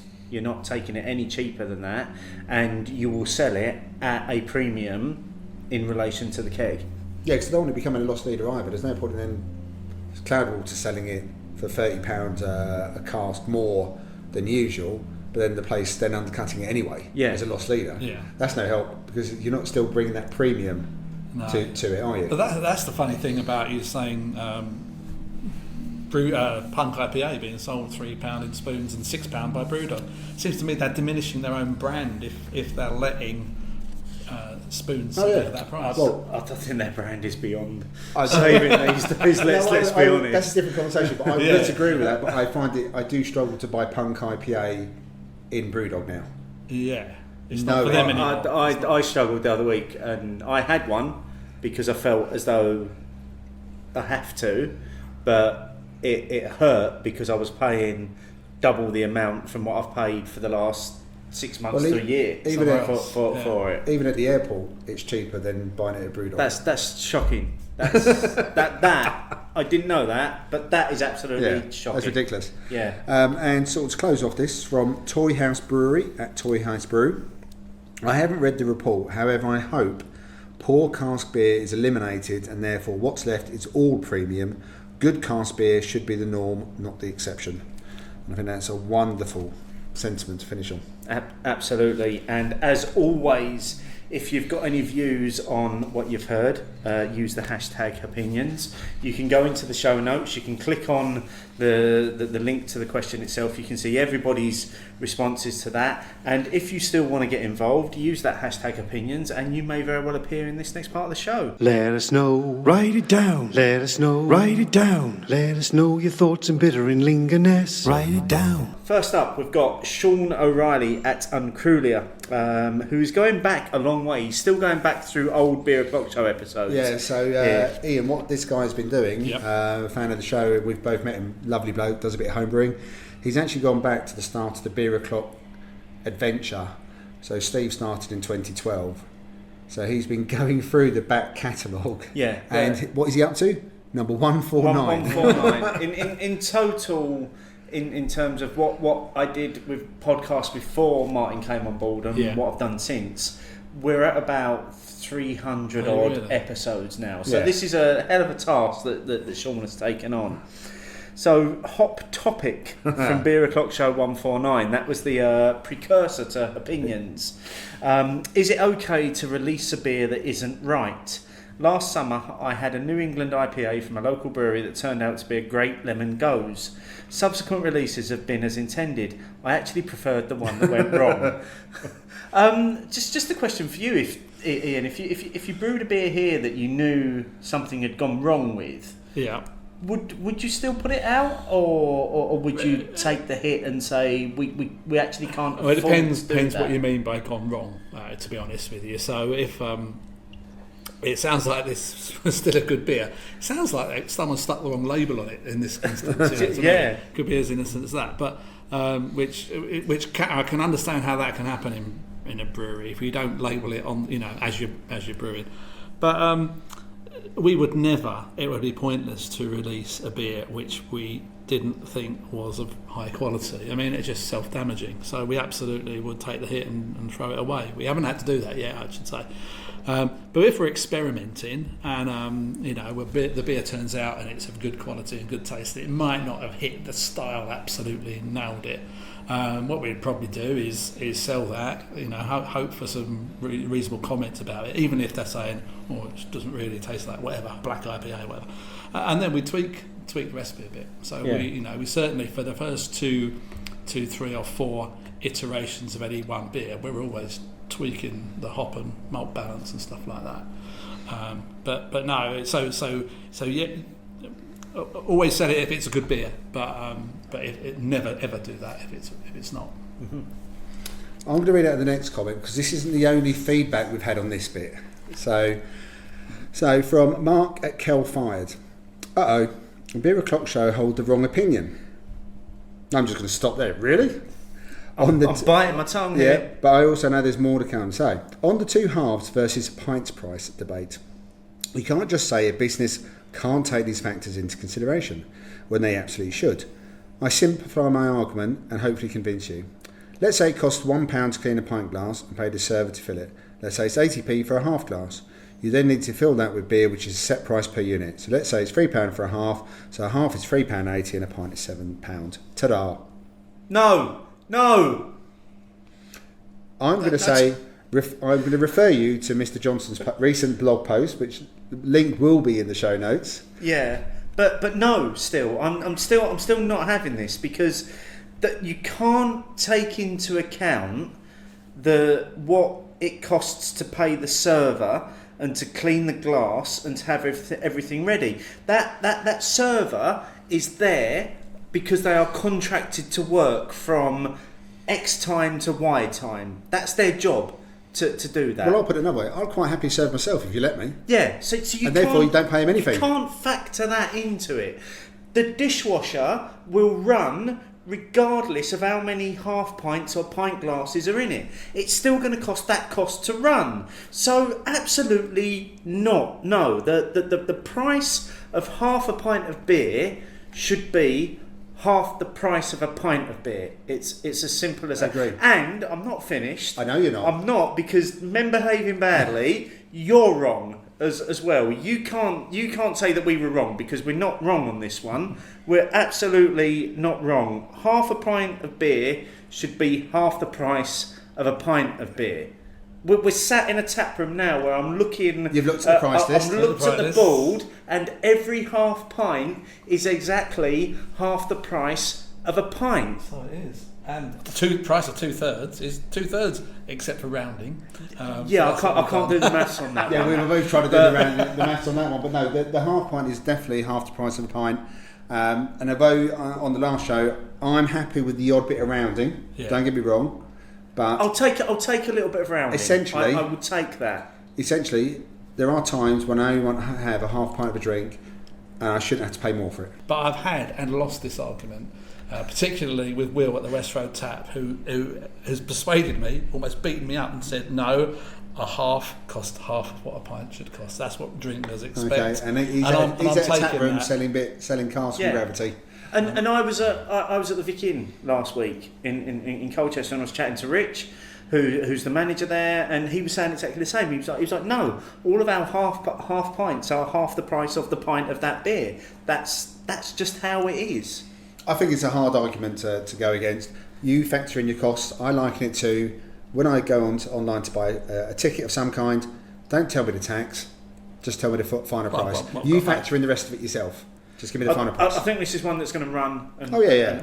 Yeah, because all the people who are wrong will come back to us anyway. And say they were right. It will continue. But I would say, as you said right at the start there, Mark Johnson put out a great post that summed up some of all of my feelings, it would seem, and there'll be a link to that in the show notes as well. So next up, and we'll just sit and we'll wait for more comments coming on that one.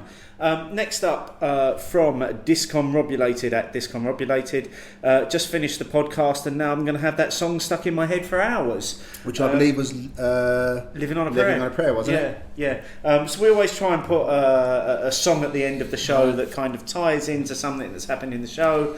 I was struggling with the last show over the whole half pint thing, and I was like, well, we're halfway there. Oh, we're living on a prayer, and there it was straight away. And from Glyn Davis, who inspired the last show anyway with his piece he'd done. Really enjoyed that, guys. Thanks for including me. Good to broaden the argument out. And I thank you, Glyn, for letting us run with it. Really enjoyed that. From Adam Nicholson, Adam Nish of the Sheffield Hopcast.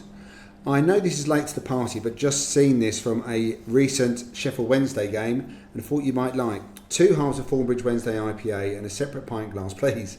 So basically, the picture of the board had half pints at £2. Yep. And a pint at £4.80. Yeah, makes no sense. Someone got something wrong that day. That's an error. Yeah, it's definitely an error, but I would have suggested exactly the same thing he did, and I just would have been buying half pints. I would have been buying the half pints all night long. Absolutely. And finally, in this section, from Mike Maguire at Maguire Mike, a while back you did a piece on glassware. Well, that was a few shows ago. That was with Rhythm and Brews. We are all guilty of a magpie moment. Check out what one of the pubs in Lincoln is up to. And so again, what they've been doing is basically saying buy a drink and you can take away the glass with you. Yeah, because it was they linked it into Freshers Week. Yeah. So university students coming back and they were saying if you buy a pint, you can buy that glass at the same time. We've got loads to get rid of, and then you can take it away. Yeah. So every time you buy a pint, you can have the glass and you can take it away. Brilliant idea. And you can keep it especially for Freshers Week, isn't it? Yeah, absolutely. Absolutely brilliant Absolutely idea. Brilliant. Thanks again for everyone who carries on getting involved in this section of the show. It just kind of keeps things running, doesn't it? And it kind of keeps content going as well. We've both finished the Crowstone Black glorious, IPA, isn't it? It's absolutely bang on for me in terms of style wise. Yeah. Again, the one thing that seems to be consistent with all your beers, Ian, is that mouthfeel and that body. They're all you're drinking something. Well, you're drinking beer. Yeah. So sometimes we've said about some of the lighter beers, whether that be the lower ABV or the non-alcoholic beers. Yeah. But the bit which is a consistent a lot of the time is the mouthfeel and the body is the one thing that's so hard. Consistent ingredient for that is all of our beers use a percentage of torrefied wheat, which Tom, the expert brewer that did our original recipes, said head retention and mouthfeel. A percentage of torrefied wheat in there gives you that, and that's common with all of our beers. How's that for an insight?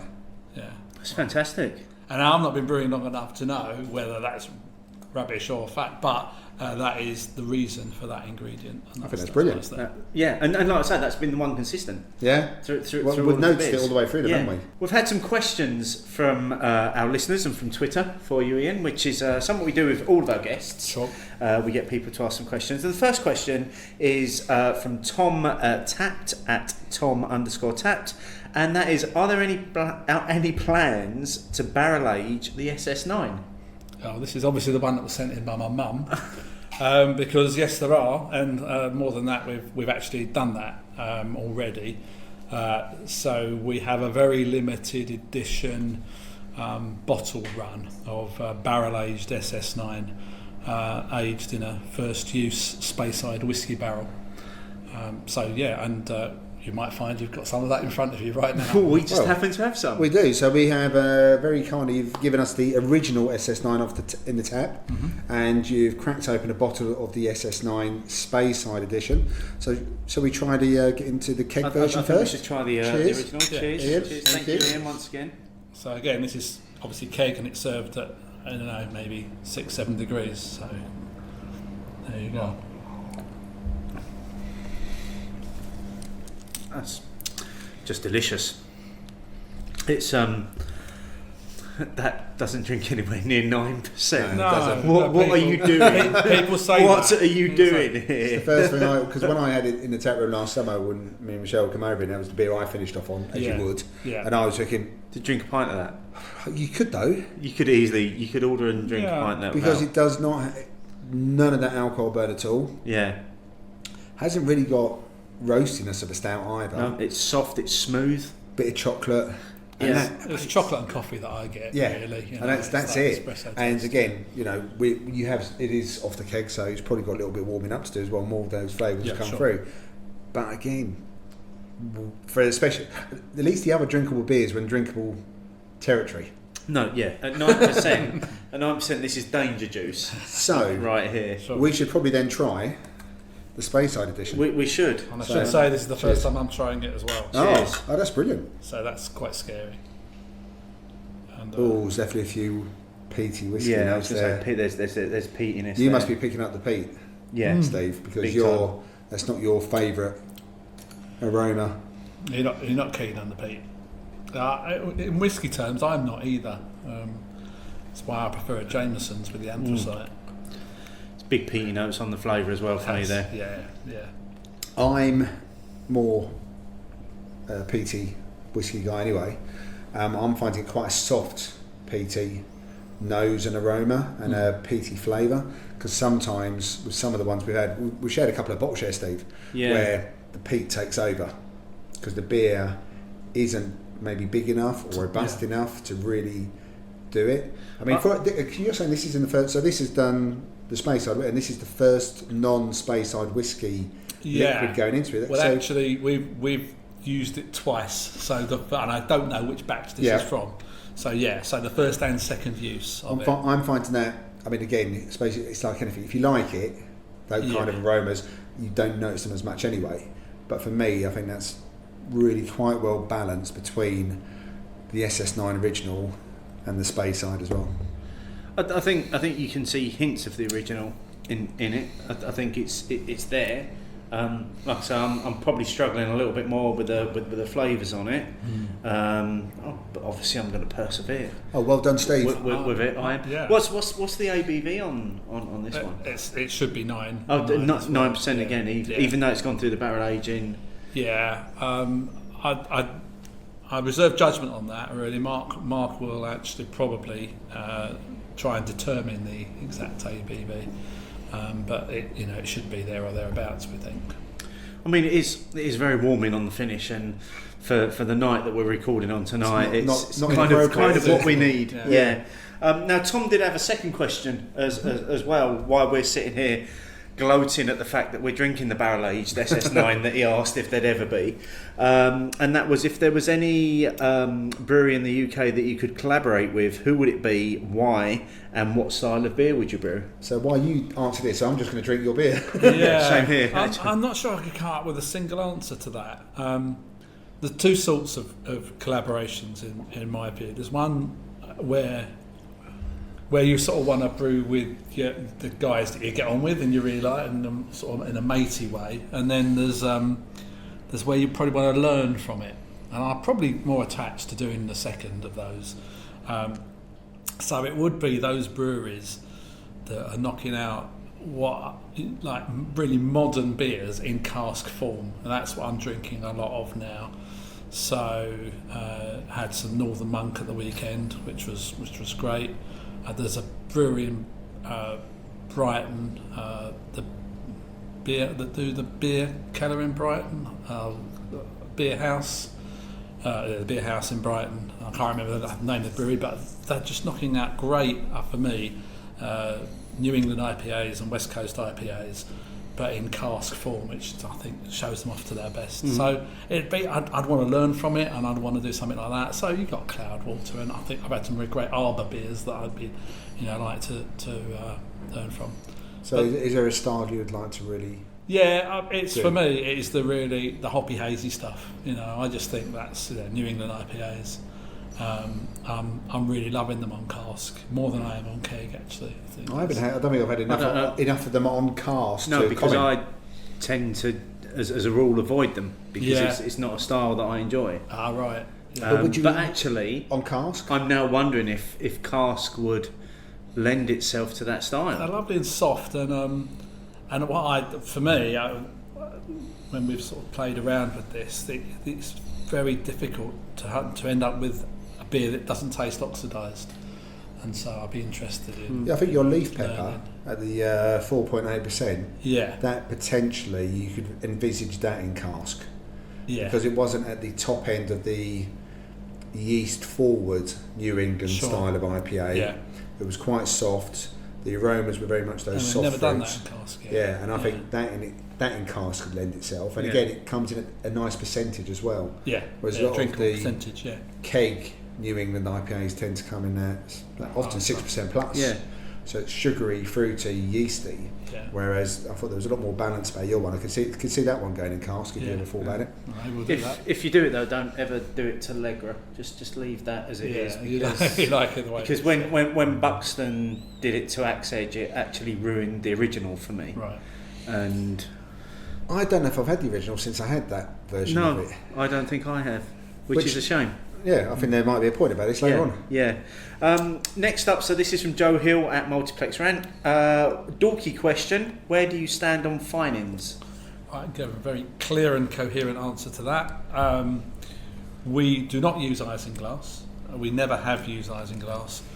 We use a veganly acceptable fining called Brauxol, I think. Yeah, that's what it's called. Which I think is a silicate, which has the same, does the same job, but allows us to say that our beers are vegan. So that's where we stand on finings. We only use those in cask.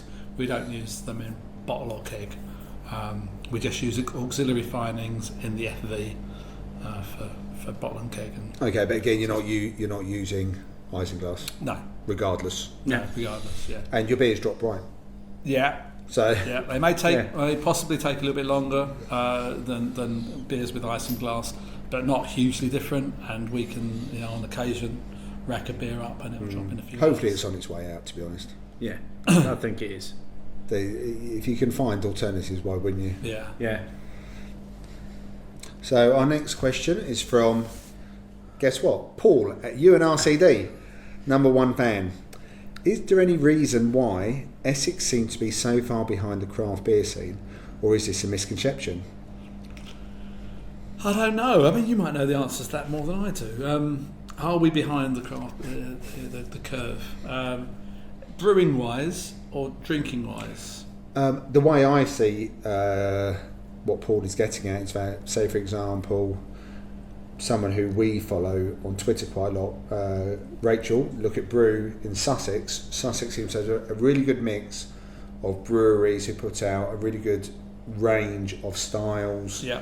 and dispense. So cans, bottles, cask, keg, and a range of styles within those dispense Yeah. methods. And good beers within all those. Yeah. dispense methods. I would suggest, and I think me and Steve have discussed this before, that perhaps Essex is a lot more mainstream traditional. Yeah.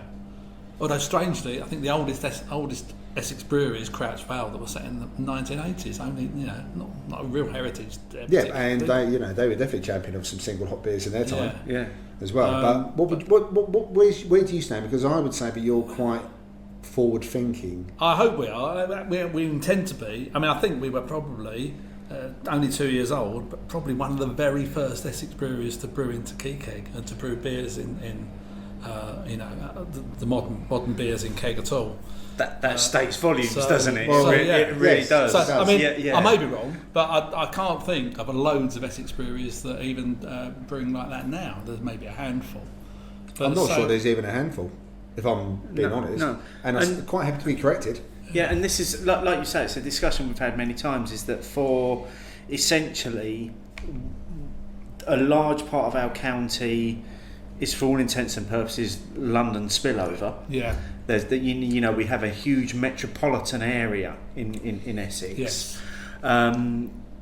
I still feel that with a few notable exceptions, and you being one of them, we are so far behind the curve as a county in terms I of the wonder beer if that it we're is brewing. proximity to London that's part of the reason then.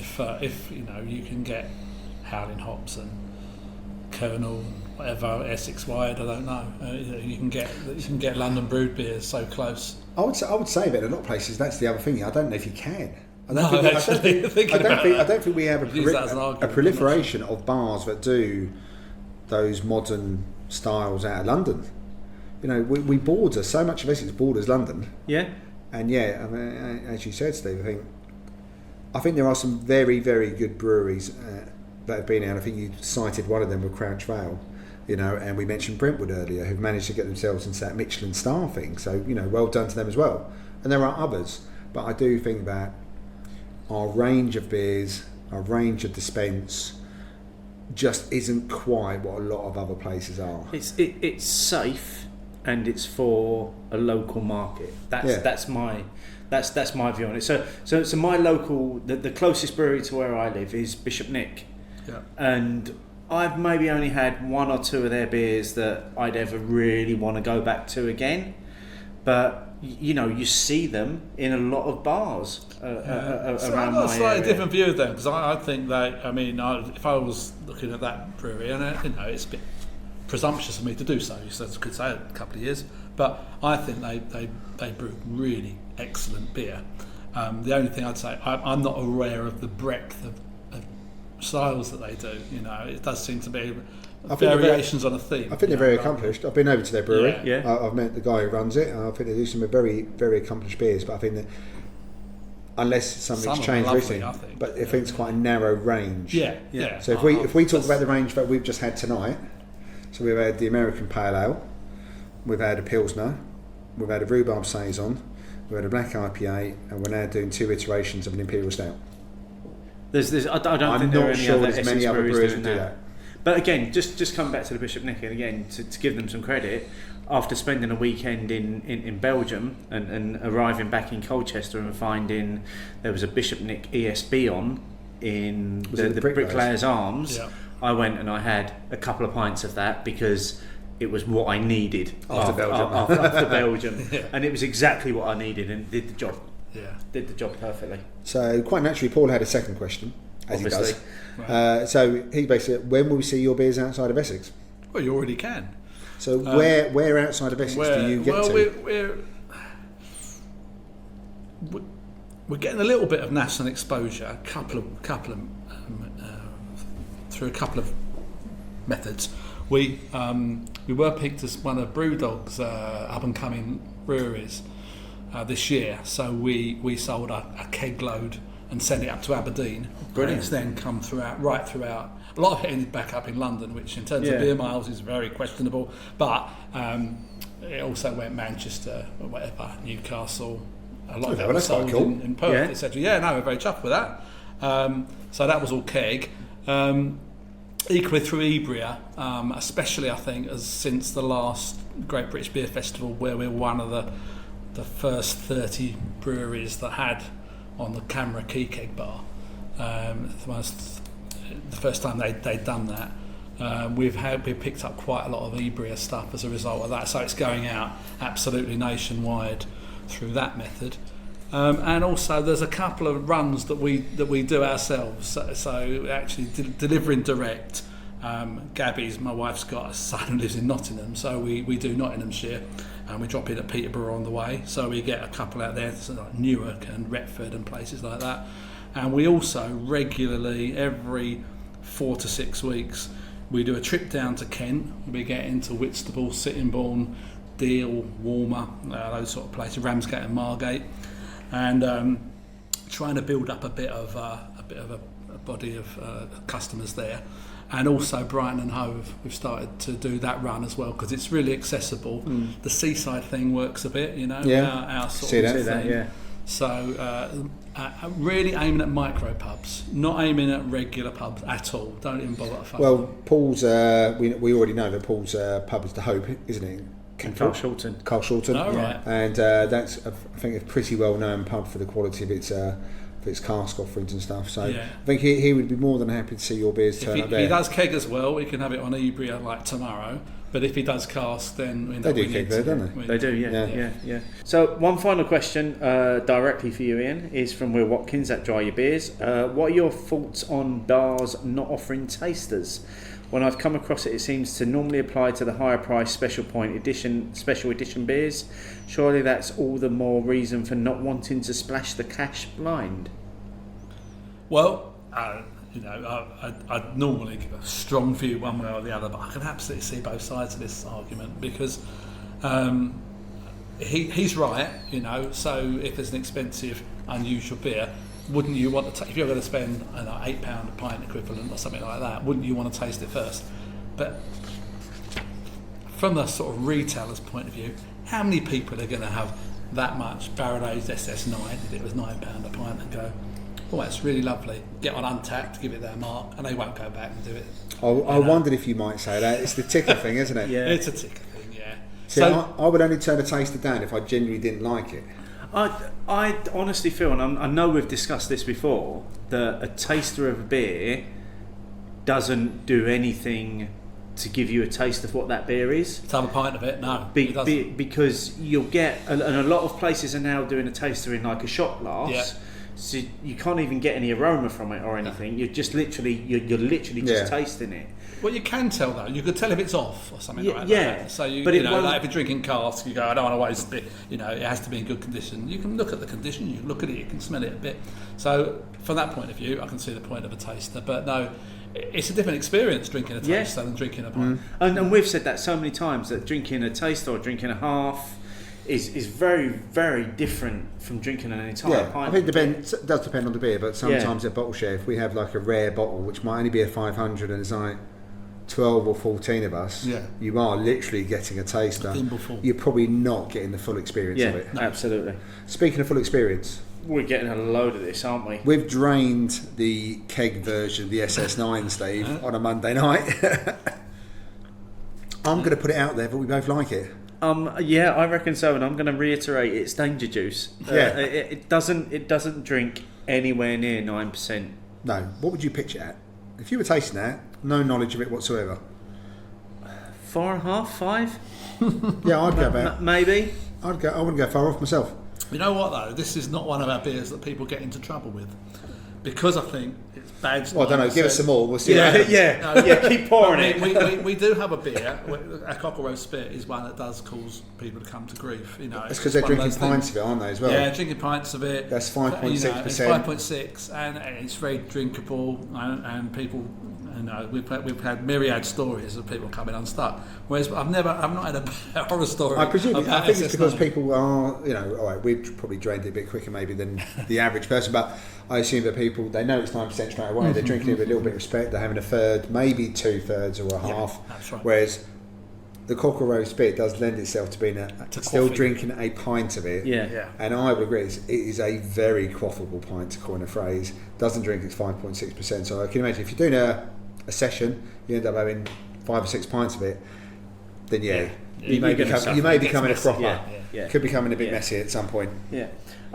So just while we're finishing off the barrel aged version, what's next for Leigh-on-Sea Brewery? What are your immediate plans for the future? We haven't got long-term plans. So short-term, we want to do a good Christmas, nail a good English style strong beer, ESB, barley or wine. something like that. The barley wine, yes. that sort of and there was Steve interjecting. So we did get. Fuck it, I'll come down and brew it. Yeah. We need to get cracking with that. We got to look into cans, but other than that, it's a bit sort of more of the same. But we got to get some things here, like we need more cold storage. So that's where our thinking is. We need better cellar facilities, so that we're in the Good Beer Guide now, which is great. But that will bring some sort of different sort of tickers that want to be here to say they've been to another Good Beer Guide place, and so we need but we need decent cellar so we can have more than one cask beer on at a time, etc. Other than that, it's just cultivating a customer base, looking at good quality wholesalers that we hope will mean that we can sell a bigger lump of beer than just the odd 2 or 3 casks to individual pubs, and just working away at that. Really, that's the next plans. Sounds good to me. I mean, you've come so far in such a short amount of time. Yeah, we think we've done. I have to be honest and say we think we've done okay. Yeah, I mean, your beers are I'm not overemphasising this, but they are incredible beers. Yeah. They For are, 2 years. Every beer that we've had tonight has just been exceptionally drinkable. And that's personally what I look for in a beer, Yeah, thank you for that. is its drinkability. Drinkability and balance. Yeah, and flavour. Yeah. And your beers have had all three, and that's exactly what I look for. Yes, Steve's not leaving. No, I'm getting picked up by Michelle later. I'm just going to be here in the Drink morning your way out. when you can. Yeah. Is that a Careful of the challenge? floods. That's all right. At some point, Steve will wander off. He does it. Yeah. I'll just. He'll just disappear. I have to put the tracker on my phone. We do have one final question tonight that we just need to do. Questions fill my head. And that's from Miles Lambert, at Miles Lambert, who said, is there a brewery who you used to drink a lot of that you often overlook these days? I don't seem to pick up many Buxton beers these days, but I used to love them. I should really try more of them.